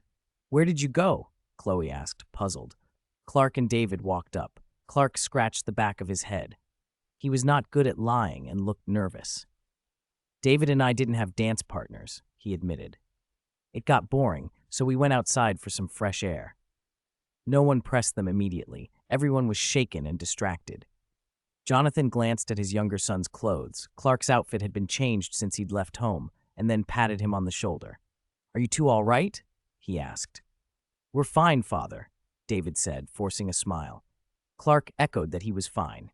The police took routine statements from everyone. They didn't suspect Clark and David of being responsible. Eyewitness descriptions said the attacker's build was nothing like the boys. Besides, at that point, they still weren't sure whether the night's horror had been an attack or an elaborate prank. Given that the thing had terrified an entire room and then vanished, a prank seemed more likely. "It's a shame," one parent muttered. "Tonight was supposed to be a wonderful night for the kids." "As long as the children are safe," Jonathan said, "that's what matters." A few parents chatted briefly before taking their children home. Back at home, Jonathan and Martha sat on the sofa with their sons and talked in low voices, the events of the night still sinking in. The couple exchanged a concerned look. "Do you think it could have been someone who can emit electricity?" Martha asked quietly. Chapter 14. Gotham is not far from Metropolis. After the boys finished telling their version of events, and after Clark had taken the attacker away, David felt uneasy and followed him. In his haste to climb over the school fence, he tore his clothes, but by the time he arrived, Clark had already incapacitated the man. "You did very well, Clark. You saved your brother and everyone else," Jonathan said, serious and thoughtful. "We still want you to keep your abilities hidden, But that doesn't mean you should stand by when someone's in danger. We believe there's a reason God gave you these talents. God? Clark, already awkward because he didn't think his brother needed saving, felt even more uncomfortable at the word. What's wrong? Jonathan noticed Clark's expression and asked. Nothing, David said with a smile. It's just that the madman at the dance kept saying God gave him his power. He glanced at Clark. The God I mean is heaven in general, not that particular lunatic. Jonathan scratched his beard. He and Martha weren't particularly devout, but he was trying to find the right words. By the way, what happened to the man you subdued? Clark couldn't answer. Earlier, David had told him to keep certain things secret. Don't tell Mom and Dad. Clark, you'll keep my secret, right? David's voice from earlier echoed in his head. He had said, of course. That had been the only honest reply he could give. Before Clark could form a response, David leaned back on the couch and grinned. He was pushed down by Clark and fell. He's out cold. What? Jonathan and Martha nearly jumped up. They both turned to Clark, startled and proud in equal measure. Dad, Mom, you know Clark's always been unusually strong, David added, still smiling as if he were trying to smooth the situation over. We can't blame him. Clark recognized the pattern in his brother's tone. It was like the excuse David had used once when Clark was late for school. He felt boxed in. Seeing his parents' expectant faces and bound by his promise, he clenched his teeth and went along with it. Yes, that's what happened. Jonathan's face grew serious. He stood abruptly and pressed both hands to Clark's shoulders. Starting tomorrow, you're going to practice controlling your strength out on the farm. When you're strong the way you are, even a little slip could be deadly. Okay, Clark said, tasting bitterness. Jonathan and Martha weren't cruel, but they were firm. Clark had been careless tonight, and the man he'd stopped had been trying to massacre students. If anyone deserved severe punishment, it was him. Still, they insisted, stern and repetitive, that Clark practice controlling his power and that they'd supervise him. You're despicable, David, Clark muttered later as they climbed to the attic of the warehouse to get away from parental nagging. He'd taken the blame and resentment sat heavy. Practicing isn't a bad idea, David said, arms folded, looking out the small window at the starlit sky. Honestly, watching you tonight, you were like someone trying to help a hedgehog across the road. You didn't know whether to touch it or leave it. Clark bristled. I've always been able to control my strength to the level of a normal person. If your opponent isn't normal, David countered, what if they're stronger than ordinary and you need to stop them? How many superpowered people are there that I'll have to fight? Clark snapped. The town was small. He'd never caused trouble. It couldn't be that superpowered trouble kept finding him. David didn't answer that. He'd seen more than Clark suspected. The meteor shower that marked Clark's arrival had left strange people in its wake, oddities the town wasn't meant to contain. David's voice lowered. Clark, can you tell me about your body? Was it always like this, or recently? Clark looked around. Now that they were home and alone, David had no reason to keep anything from him. I was born this way, David said simply. Having shown his abilities to Clark that night, he no longer intended to hide the truth. Born this way? Clark's eyes widened. Are you sure? David gave him a half-teasing look. What, you can't accept that you've been casually showing off strength for over a decade while I kept mine hidden? The comment stung. Clark remembered how, as a child, he'd once thought his abilities were a gift. David, who'd been gifted from birth in a different way, watched with a cold, almost contemptuous calm. Clark felt ashamed, though for reasons he couldn't fully explain. How do you know you were born like that? Clark asked. Memories, David said, tapping his temple. Then his tone grew darker and a little theatrical. Do you know the story of Thanos? Not the terrifying mad titan they whisper about across galaxies, but the boy from Titan who wanted to be a scientist. Titan was peaceful and advanced, no weapons, no killing, until Thanos, a deviant among the Eternals, started to search for his differences. He dissected animals, then classmates, then even his own mother to understand himself. Clark blinked. It was an odd tangent, but David's point was clear enough. Some people are born different, and those differences lead them down strange paths. You have to keep this secret, Clark, David said, returning to the present. Tonight's explanation is enough for Mom and Dad for now. You want me to take the blame for making someone unconscious? Clark's voice carried resentment. Is that what you expect? Think about how they'd worry seeing me use my strength, David said. Let them have one son they don't have to worry about, at least for a while. When more abnormal people show up, when the evidence piles up, they'll be able to accept it. One Clark is already enough to make them anxious every day. Mention of their parents softened Clark. He wanted them to stay normal, to have less to fear. Where did you learn how to make them stay out like that? He asked quietly. David's face took on a serious look. The precise technique to render someone comatose with a strike to the back of the head wasn't something you picked up in a TV show. It required practice and terrible experiments. Gotham isn't far from Metropolis, he said. When school was out, I would spend time there. You know the place. Clark looked at him. Gotham. It's full of villains, David said. Not the kind you lock up and hope they stay put. If you try to take them all down the nice way, they'll keep escaping and wreaking havoc. I found people there who deserved to be put out of commission, permanently, if possible, so I practiced. 1 or 2 tries, and I learned what worked. Clark felt a chill at the name. Gotham carried a weight all its own. Darkness and depravity that made a person's skin crawl. Hearing that his brother had been there and used the city as a testing ground froze him for a moment. His face changed. Gotham? The update was a bit late, so I wrote an extra 500 words. Chapter 15, Worried Clark. The sky was velvet blue. Bright sunlight poured down, and a soft spring breeze stirred the cherry blossoms in the schoolyard. Petals drifted like confetti. Students moved between classes, books in their arms, chatting in 2s and 3s. David walked with Clark and a few others, and Clark kept glancing at him with a worried crease between his brows. Like any parent fretting that a child might go astray, Clark felt a brother's responsibility to keep David from losing his innate kindness, fearful that the world might harden him, or worse. Finding out that David's strength far exceeded that of ordinary people only made Clark more anxious. He had stayed up thinking about it all night. How to stop David from sliding into darkness. Knocking someone into a coma without remorse wasn't just a bad moment. It was the kind of thing that showed a moral line being crossed. Clark believed David's thoughts were standing on the edge of a cliff. One more step and everything could change. David, watching him, had no idea what to say. He did, however, notice something else. Since yesterday, Clark's fretting had started generating a steady stream of something like emotional points for him. Little mental notches. Worry from Clark +6, 5, +7. The rate had picked up as if Clark had been thinking about him nonstop. David felt unexpectedly pleased. If these points kept coming, maybe he'd finish the full fusion and unlock the next template. Would it be weaker, like the Thanos template, or stronger? The thought made him curious. They entered the school building. People kept looking at them. Pietro, whispering theatrically, took it as an opportunity for vanity.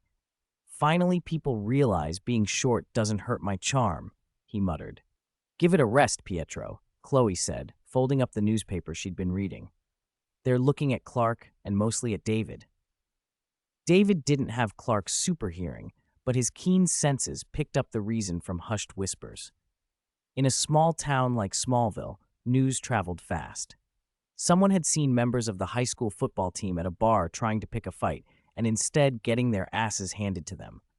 Clark's face flashed with helplessness. He'd heard the full version. Clark had been pinned and bullied, and his younger brother had turned up and taken several of the football players down in a blink. Lana's coming this way, Clark, Pietro said, elbowing him. Lose the "why am I a loser" expression. Was it that obvious? Clark straightened when he saw Lana at the end of the corridor. Her dark hair hung loose. She looked fragile and heartbroken. She'd had a big fight with her boyfriend and was still crying as she hurried over to Clark. I'm sorry, Clark, she said, her voice soft and rough from tears. I didn't know Whitney would be so childish. He actually bothered you because I talked to you. She'd heard the campus rumors and gone straight to Whitney to ask. Whitney, embarrassed and defensive, had admitted it with a hint of accusation, saying Lana's different attitude toward Clark had provoked him. I'm okay, Lana, Clark said with a small smile. Don't blame Whitney. Lana sniffed, furious and sad at once. He lied to me. He lost the necklace I gave him and said someone at the bar provoked him.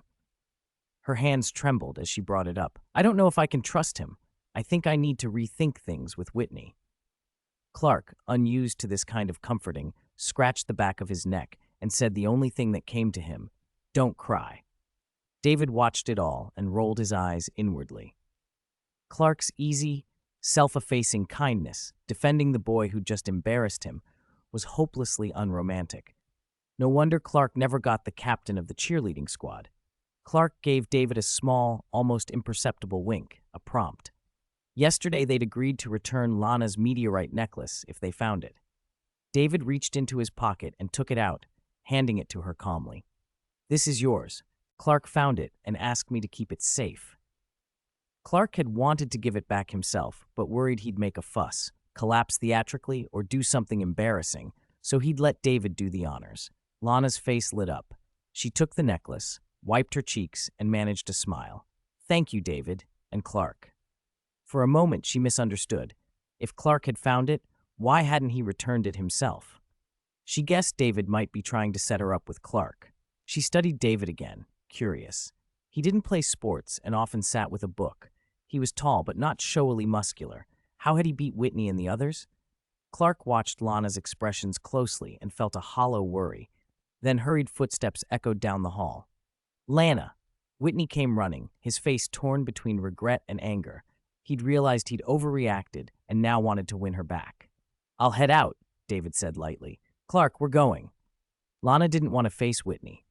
After a quick greeting to Chloe and Pietro, she turned and walked away. Whitney, who'd caught up, passed them and saw David for a bare second. Something like shame and wounded pride flickered across his face before he stalked off. David didn't care either way. But near a staircase landing, someone stood watching the whole scene, silent, cold, eyes hard and predatory, shifting from David to Clark like a creature measuring its prey. Chapter 16. Insects Looking for a Mate. David felt it before he saw it, the prickling certainty that someone was watching.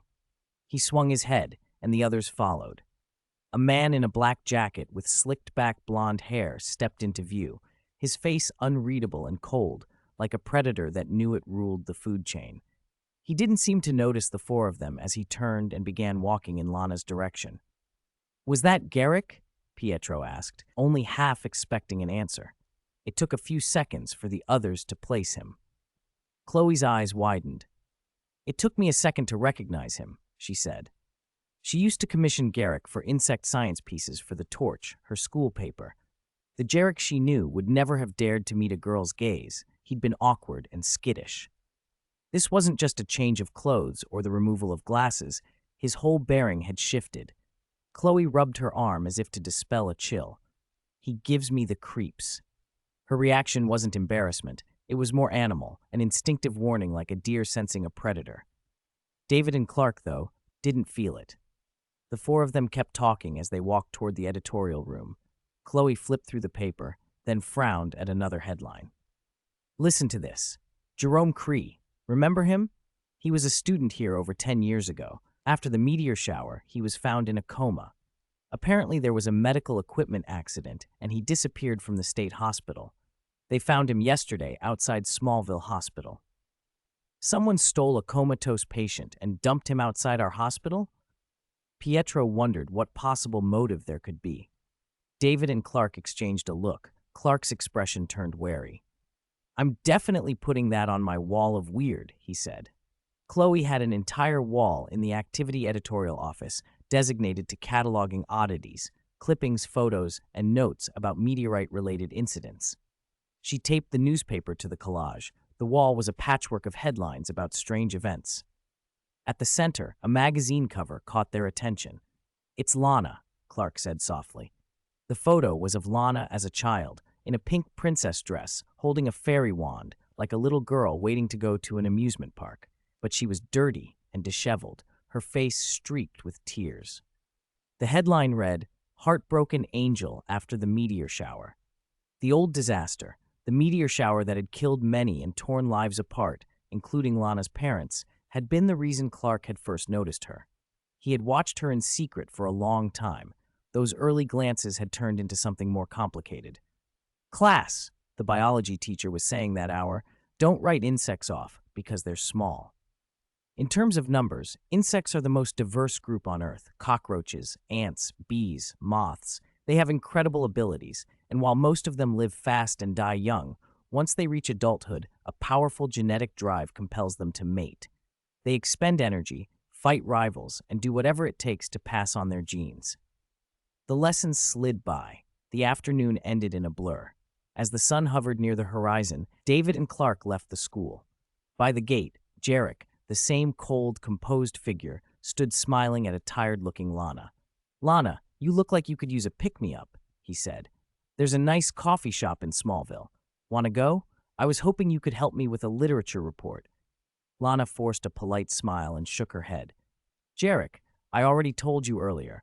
I like the butterfly you gave me, but I'm not up for company right now. Please, just leave me alone."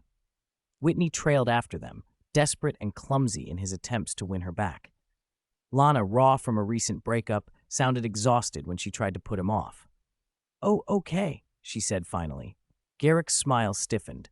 Lana gave a quick nod to David and Clark as she picked up her books and walked away, shoulders heavy. "Even with the makeover, he still doesn't know how to be around girls," Chloe said, amused. Pietro patted Clark's shoulder and winked. An opportunity had presented itself, and Pietro was pleased. Clark brightened and called back, "Tell my folks I'll be home late." David, arms folded, shot Clark a dry look as he passed. "If you run into trouble walking home with a girl, remember, defend yourself first." Clark gave a rueful laugh. "I know." Lena had tucked her kryptonite necklace back under her shirt, a small, practical precaution in case some cliché menace popped up. If Clark tried to play the hero and landed himself in trouble, it would be as embarrassing as it would be dangerous. With a resigned shrug, Clark hurried after her. David and Pietro climbed onto the school bus. As it pulled away, Garrick watched Clark weave through the crowd toward Lana, his face blank. Whitney, seeing him, stormed up to Jarek and shoved a finger in his chest. "Back off my girlfriend," he snarled. Jarek didn't answer. He reached out and grabbed Whitney's shoulder with a grip that felt like iron. Whitney cried out as pain shot through him. Something in his arm cracked audibly. He swung an elbow, trying to break free. "You're done," Garrick said, voice flat and calm. Before Whitney could react, Garrick threw him. Whitney tumbled like a rag doll, hit the trash can at the gate, and slumped to the ground, dazed and unconscious. Screams rose from around them, but Jarek barely glanced at the chaos. He watched Clark reach Lana, saw the school bus roll away, and then, with a cold, single-minded expression, he turned and walked off. "I'll be the one who wins her," he said under his breath, as if making a vow to whoever might be listening. Chapter 17, Clark's Dream and Luther. "David, Clark, we're going to the market outside of town today to sell fruit. You two need to help load the truck later." It was a rare day off. Martha's voice drifted up from downstairs as the wooden stairs creaked under Clark's feet. David, already halfway down, called back that he'd heard and casually mentioned yesterday's events. At school, Jarek's appearance had changed so dramatically that he looked like he'd undergone some genetic mutation. "His heart beats much slower than a normal person's," David said, shrugging. "There were a lot of people with mutations around their town lately. Better not to make waves." At the table, Jonathan ate cereal, and Clark, who didn't care for it, tore off a piece of warm bread and spread blueberry jam on it. Martha's voice rose again when she noticed their oldest son hadn't come down yet. "Clark!"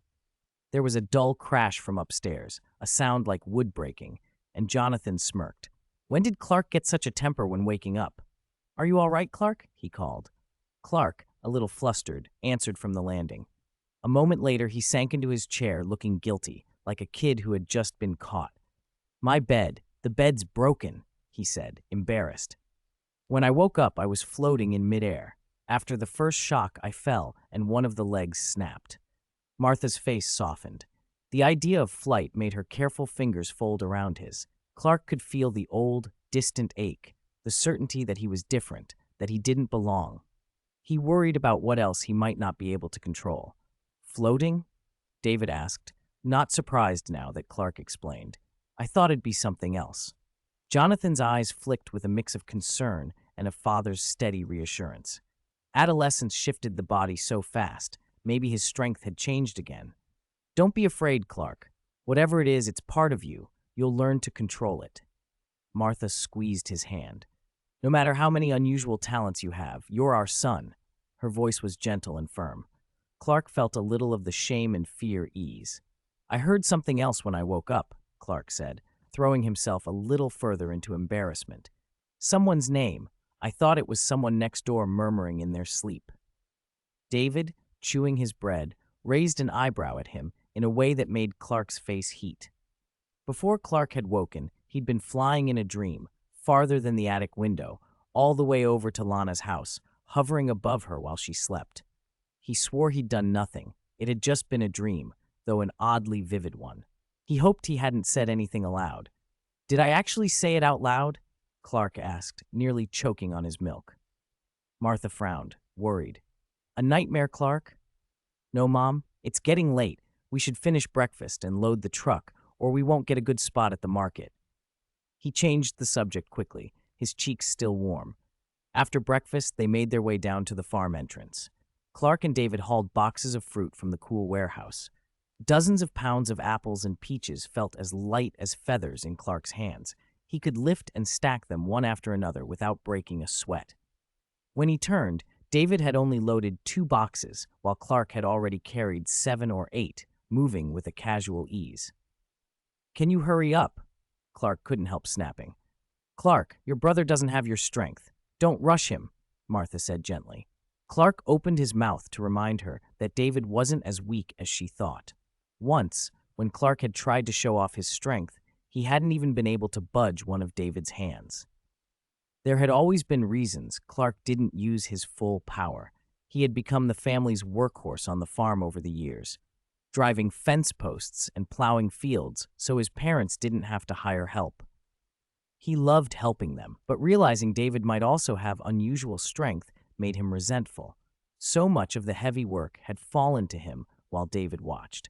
The irritation stayed with him as he heaved another crate into the truck. David, unconcerned by Clark's glare, finally loaded the last box and climbed into the pickup. It's a bit cramped, he said. Father won't be comfortable driving with everyone up front. You sit in the back. The truck's bench only had room for 3. 4 would be tight. Clark, surprised at being shunted to the rear, opened his eyes wide. Isn't it a bit odd for an older brother to take the back? David looked at him with a puzzled half-smile. You. Clark gritted his teeth. Reluctantly, he climbed into the bed of the truck and settled down with a basket of apples. Jonathan and Martha exchanged a glance. In the past, Clark would always be the first to the back to make sure David was safe. They wondered briefly if the boys had been quarreling. The engine turned over, and they drove to the market. The Kent family found a spot near the center and set up their tent, arranging the fruit in neat boxes. Clark hammered a nail into a wooden stake and hung their sign, Kent Farm Fresh Fruit. You're not worried about someone noticing when you use your strength like that? David asked, leaning back on the crate. The market was lively. Temporary tents and stalls crowded the grass, selling flowers, hot dogs, homemade pies. People drifted through, laughing and bargaining beneath the sun. Clark had been careful to make sure no one was watching when he moved the heavier boxes. He wasn't naturally subtle about using his gifts. In hiding things, I'm not as good as you are, Clark admitted. He'd learned to watch for people before using anything that might get him noticed. After all these years, even his parents had only just begun to understand. Clark, I didn't expect to see you here, a smooth, cheerful voice said, drawing their attention. They both looked up. A bald head caught the sunlight like a polished bulb. A man in a tailored suit smiled down at them, and David's voice held a note of recognition that made Clark turn fully. Lex Luthor? Chapter 18, Attack Halfway. Luthor? Call me Rex. You saved my life, Clark. Rex Luthor stood in an expensive silver-gray suit, looking younger than his years, with the polished air of a professional. Only a trace of the playfulness and arrogance of a rich heir creased his brow. This was not yet the cold, calculating billionaire history would show. He was still affable, almost boyish. Even if you refuse my gift, I hope we won't be strangers. Clark smiled and chuckled. Why are you here, Rex? He had a good impression of Rex. he'd given Clark a pickup truck as a thank you. Why shouldn't I be here? Do you think I spend every day in nightclubs and showrooms squandering money? Rex replied with a light tone. Don't be silly, Clark. Can't a guy be a little down and go for a walk? A billionaire heir coming out to the countryside to enjoy nature, stopping at a market for hot dogs and fruit to lift his spirits? David raised an eyebrow. Speaking flatly, isn't Metropolis's golf club enough to relieve your boredom? A casual country stroll, a chance meeting, a pleasant conversation, Clark felt it sounded effortless. He also noticed David's coolness toward Rex and felt confused. Beyond a generally favorable impression, Clark also felt some guilt about Luther. When he'd gone to return the pickup, he'd chatted with Rex for a few moments. Rex had explained his baldness. More than 10 years ago, his father had taken him to inspect a fertilizer factory near this town, and they'd been caught in a meteor shower. Radiation from the meteorites had caused him to lose his hair. Because of that, he'd said, my father looked down on me. My classmates thought I was a freak. It taught me something too. Being alone makes it easier to think. Herd animals flock together. Predators often walk alone. Clark had remembered the words. Though Rex spoke lightly, his expression had betrayed that he hadn't fully accepted what he'd been through. Who is this? My younger brother, David, Clark introduced. Your younger brother? Hello, David. Rex studied David for a moment, offered a greeting, and then a shadow passed over his features. He sighed. The golf clubs in Metropolis are great, but I don't want to go back there yet. Not until I shed the reputation people gave me. What's wrong, Rex? My father believes the offspring of a lion should be bold and go forward, Rex answered half-jokingly. Maybe because I'm past a certain age and haven't done anything he approves of, he sent me here to manage a fertilizer plant. The Luther Group's reach spread across the country, especially in Metropolis, where their influence touched every corner of life. It wasn't typical to train an heir by banishing him from the center of power to run a small fertilizer factory in some remote town. High society had long whispered about the dissolute Luther boy. The money Lionel Luther had spent keeping him out of the papers and out of legal trouble was obscene. Now it seemed the cold, calculating patriarch had decided the one who couldn't be fixed needed to be set aside. As long as you run the plant properly, your father might let you come back eventually. When Rex mentioned being exiled by his father, Clark's expression softened. I heard your father has only one son. Maybe, but I think, rather than just running a clearly dead-end fertilizer plant, it's better to find a new path. Rex straightened, smile returning. Today's breakthroughs often come from accidents. The glass in cars once came from a failed chemical experiment, and that famous cola, a physician trying to make a headache syrup. Clark, David, do you know how many great businesses started like tiny seeds buried in the ground, waiting for someone to dig them up and let them grow into towering trees? He spoke like someone outlining ambitions. So you're out here looking for seeds? Clark grinned. Did you find anything, Luther? David answered slowly. Not yet, but whatever you're searching for, patience is the most important thing, isn't it? Their eyes met, and Rex smiled, charming and practiced. Despite whatever scandals might have followed him, he had been well-trained. Good manners, measured gestures, an ease that put people at ease and kept conversation pleasant. David's gaze grew cool for a moment. He felt Rex believed he'd already found his seed and was only in the process of digging it up. That seed was a person, Clark, who had walked away from a disaster that would have killed anyone else. Today might be the beginning of Rex's excavation. Clark, David, go get more fruit, Martha called as she and Jonathan came back, both beaming after finishing a sale. A customer liked our fruit, and we don't have enough left. Clark stood and introduced Rex to his parents. Mr. Kent, Mrs. Kent, it's a pleasure. Rex extended his hand warmly. Jonathan hesitated, accepted the handshake out of politeness, and then turned back to his sons. You two need to hurry. Don't keep the customer waiting. He gave Rex a look that made his smile tighten a fraction. Okay, father, Rex managed, still polite. David and Clark left together. Father doesn't seem to like Rex Luther, Clark said as they walked to the pickup. Jonathan's dislike of the Luthers went back a long way. Before the Luther group acquired land and built that fertilizer plant, the river that ran near the town hadn't been green. Grass grew by its banks, and the earth wasn't gray and foul. Now the map bore an ugly scar. But that's not Rex's fault, Clark said. Rex couldn't have been responsible for corporate decisions made by his father. Hey, Clark, David. As they were about to drive off, Chloe and Pietro, out for the day, waved and came over. Who doesn't love a sunny spring outing? Chloe breathed in the fresh air, smiling.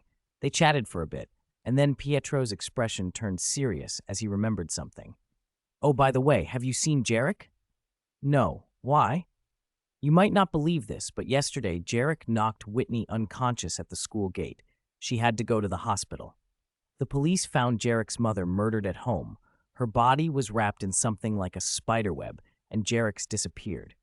He looked around, lowering his voice, and the mood grew eerie. Are you saying Jarek killed his own mother? Clark frowned. Could anyone kill their birth mother? It seemed impossible. Generally, no, but the police suspected, Chloe said with a shrug. Maybe his personality changed because of something, mental illness or worse, and then it's not impossible. Anyway, if you run into Jarek, be careful, Pietro warned. Clark and I will, David said, thinking hard. Could exposure to whatever kryptonite was in that area cause genetic mutation and a drastic change in personality? Oh, by the way, where's your stall? We're free. Let us help. Chloe smiled.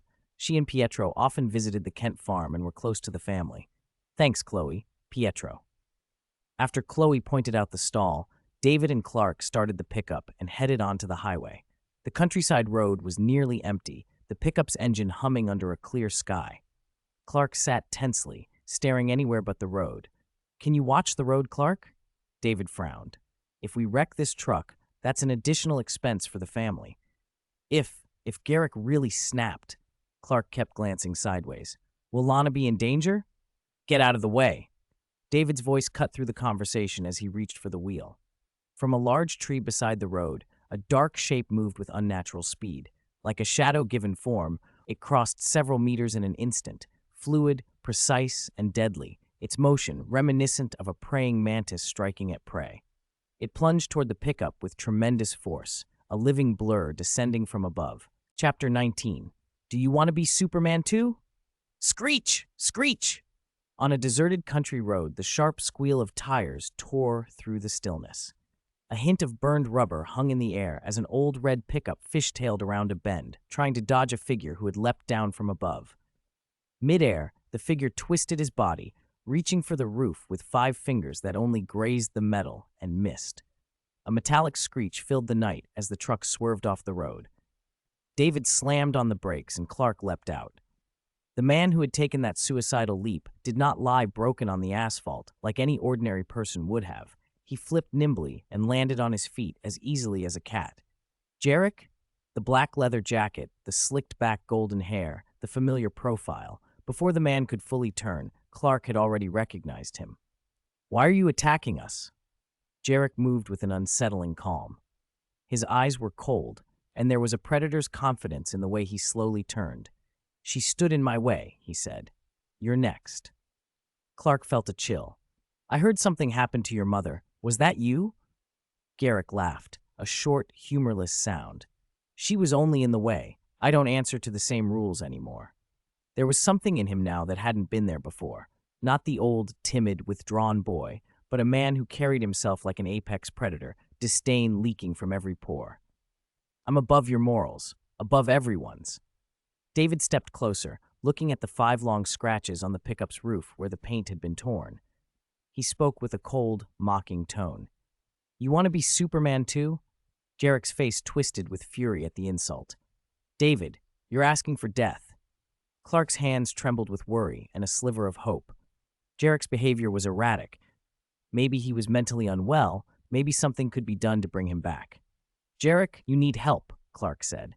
He tried to keep his voice level. Help? Jarek sneered. You're the ones who need to be eliminated. He moved like a blur, leaving a faint afterimage in the air, and swung at David. The punch whistled on the wind. David, no! Clark cried, noticing how much colder David looked than before. Jarek thought Clark's shout was an expression of protective fear toward his brother. Seeing David seemingly unprepared only tightened the cruel set of Garrick's mouth. I'll take you out first, he snarled. Before the fist landed, David seemed almost still, calm as if facing a fly. Then, faster than thought, he struck. His blow came like a battering ram. Jarek was hurled through the air, crossing the road in an instant and crashing into the grass over 10 meters away. He tumbled across the ground several times before rolling to a stop. Jarek! Clark raced over, fearing the worst. On the roadside, David stood with an unreadable face. His skin had a purplish tint now, and his jaw and chin were etched with ridged lines like dried gullies in earth. An intimidating, otherworldly aura radiated from him. Clark's breath hitched. Jarek scraped himself up, staring at David with a mixture of shock and confusion. He had assumed some insect bite mutation had changed him. Shed skin, strange new strength. But David's purple skin and strange markings suggested something else entirely. Jarek was not badly injured. Whatever had thrown him had not crushed him like it had expected. David blinked, mildly surprised. This Garek's body was tougher than he'd anticipated. The first blow hadn't used his full strength. He looked at him like an annoyance. I don't know what you're babbling about, he said flatly. Your strength isn't enough to hurt me. Jarek slammed his foot against the dirt, sending soil flying, and launched forward again like a fired cannon. The air compressed with the force of his charge even before his fist arrived. Do you know a dung beetle can push 1,200 times its weight? He snarled, smug and homicidal all at once. Stop, Jarek. You've lost your mind, Clark urged, diving in front of his brother to stop the attack. Garek's fist connected with Clark's face like a meteor.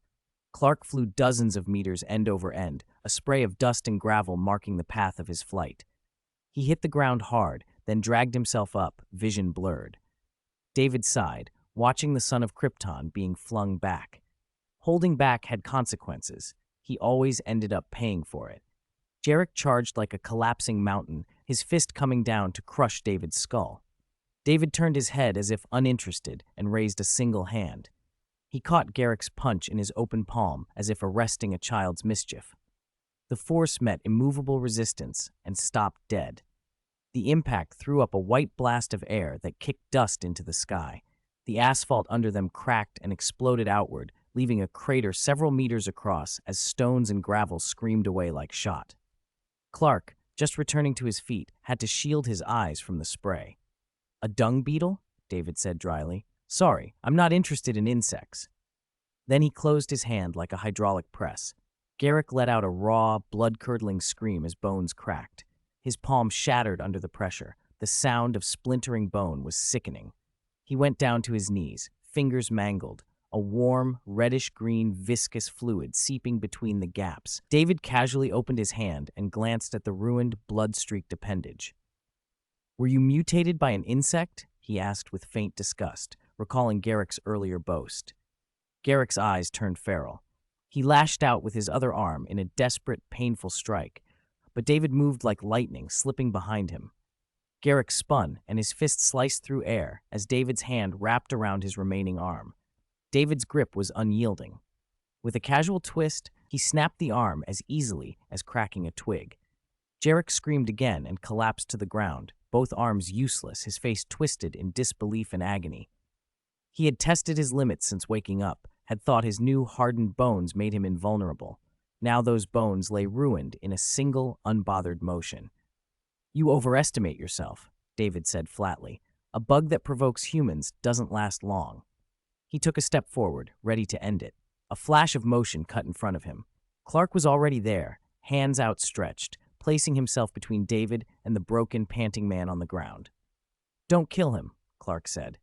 Chapter 20. Luther robbed a bank? You're still alive? Jarek trembled with pain, stunned to see Clark almost unharmed, just a little dusty. Or should we turn him over to the law? David knew what Clark wanted to say. We can't cross that line. Clark's expression went serious. They couldn't do anything that would disappoint their parents. And then have him go around Smallville telling everyone about the freak brothers with super strength? David added. Clark hesitated. He didn't want to drag trouble to his family, but he absolutely wouldn't let David repeat whatever trick he'd used. He recoiled instinctively. Even discussing it with Jarek felt naive. What should we do? Whoosh. As if he hadn't been in agony a moment ago, Jarek suddenly sprang up and fled like the wind, kicking up dust as he ran toward the forest below the road. David's eyes narrowed, his enhanced vision locking onto Jarek. Judging by his running form, both arms were working again. Some insect's tenacious vitality, David muttered. Clark, aren't you going to chase him? David glanced at Clark, who had just blocked his view. Clark reacted. Whatever else, if Garrick escaped and sought revenge on their parents, that would be disastrous. This time, he didn't hold back. In a blur, he closed the distance to Jarek, near the speed of sound, and blocked his path. Jarek, I can't let you go and hurt anyone else. Clark had a good idea why Garrick had attacked him. They'd had almost no interaction until recently. The only link had been Lana. How are you so fast? He asked. Jarek, almost at the tree line, skidded to a halt at the blur that materialized before him. He stared at Clark, bewildered. A stone flew out of the raised pocket of his leather jacket. He turned his head. David had appeared a dozen meters behind him. One brother with terrifying strength, the other faster than a rocket. Garrick suddenly regretted ever confronting them before securing the girl he claimed as his prize. Regret from Garrick, plus 0.13, plus 0.9, he thought, reflexively cataloging feelings like data. Clark grunted. His strength drained fast. He sagged to one knee.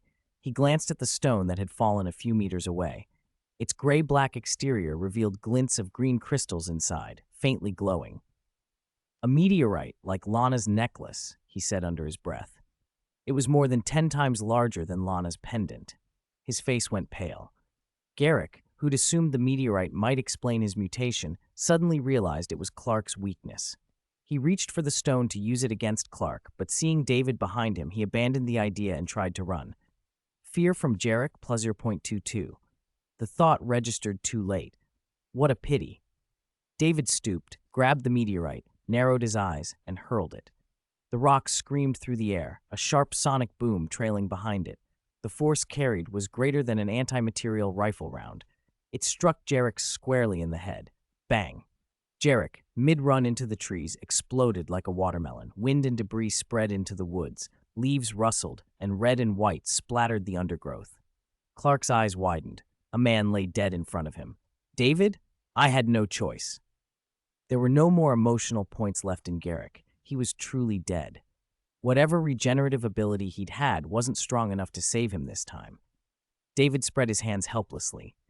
If he hadn't had regenerative powers, I wouldn't have killed him. He admitted, almost to himself, that he had hoped to make another humanoid emotion point source.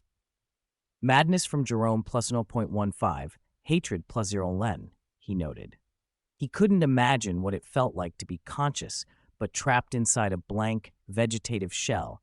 But Jerome's emotions had become rawer by the day, feeding more and more points into him.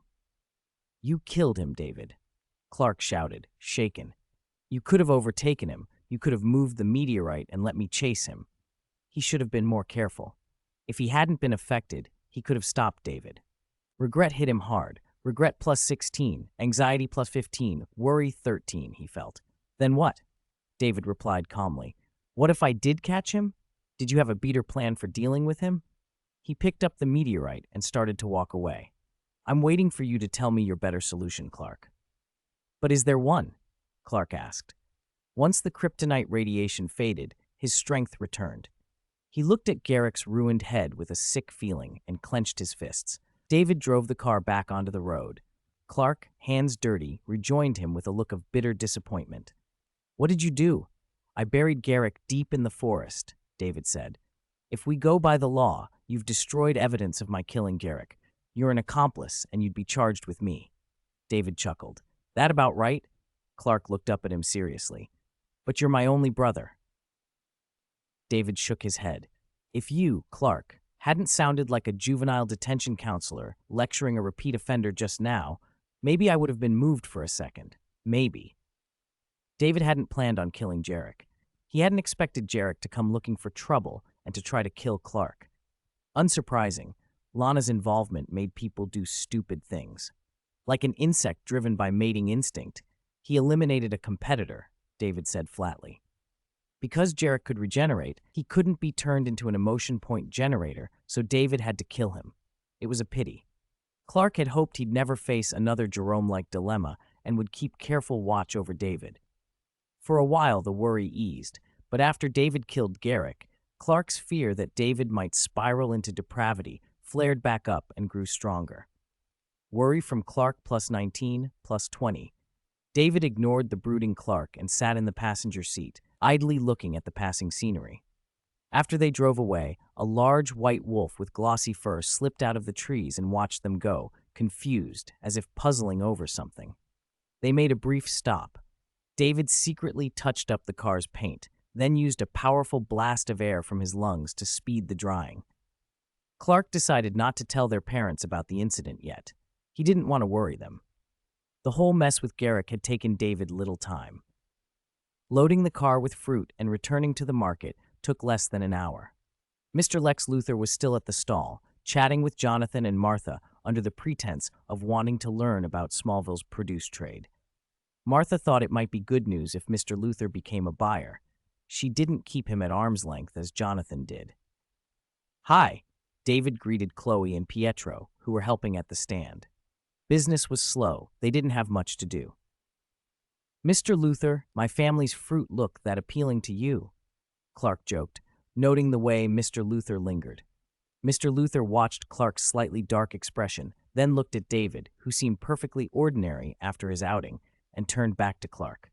"What happened, Clark?" he asked softly, trying to build rapport. "You look like you ran into some trouble." Clark forced a smile. "Nothing. When I was a boy, I was a bit mischievous," Mr. Luthor said with a flicker of a smile. "I used to get called down to the counselor's office. To keep people from reading me, I learned a little psychology." "Mr. Luthor, my son has teenage troubles. He can handle them himself," Jonathan interjected, putting an arm around Clark, not wanting outside interference. "And you didn't get called down for mere mischief, did you?" Mr. Luthor prodded.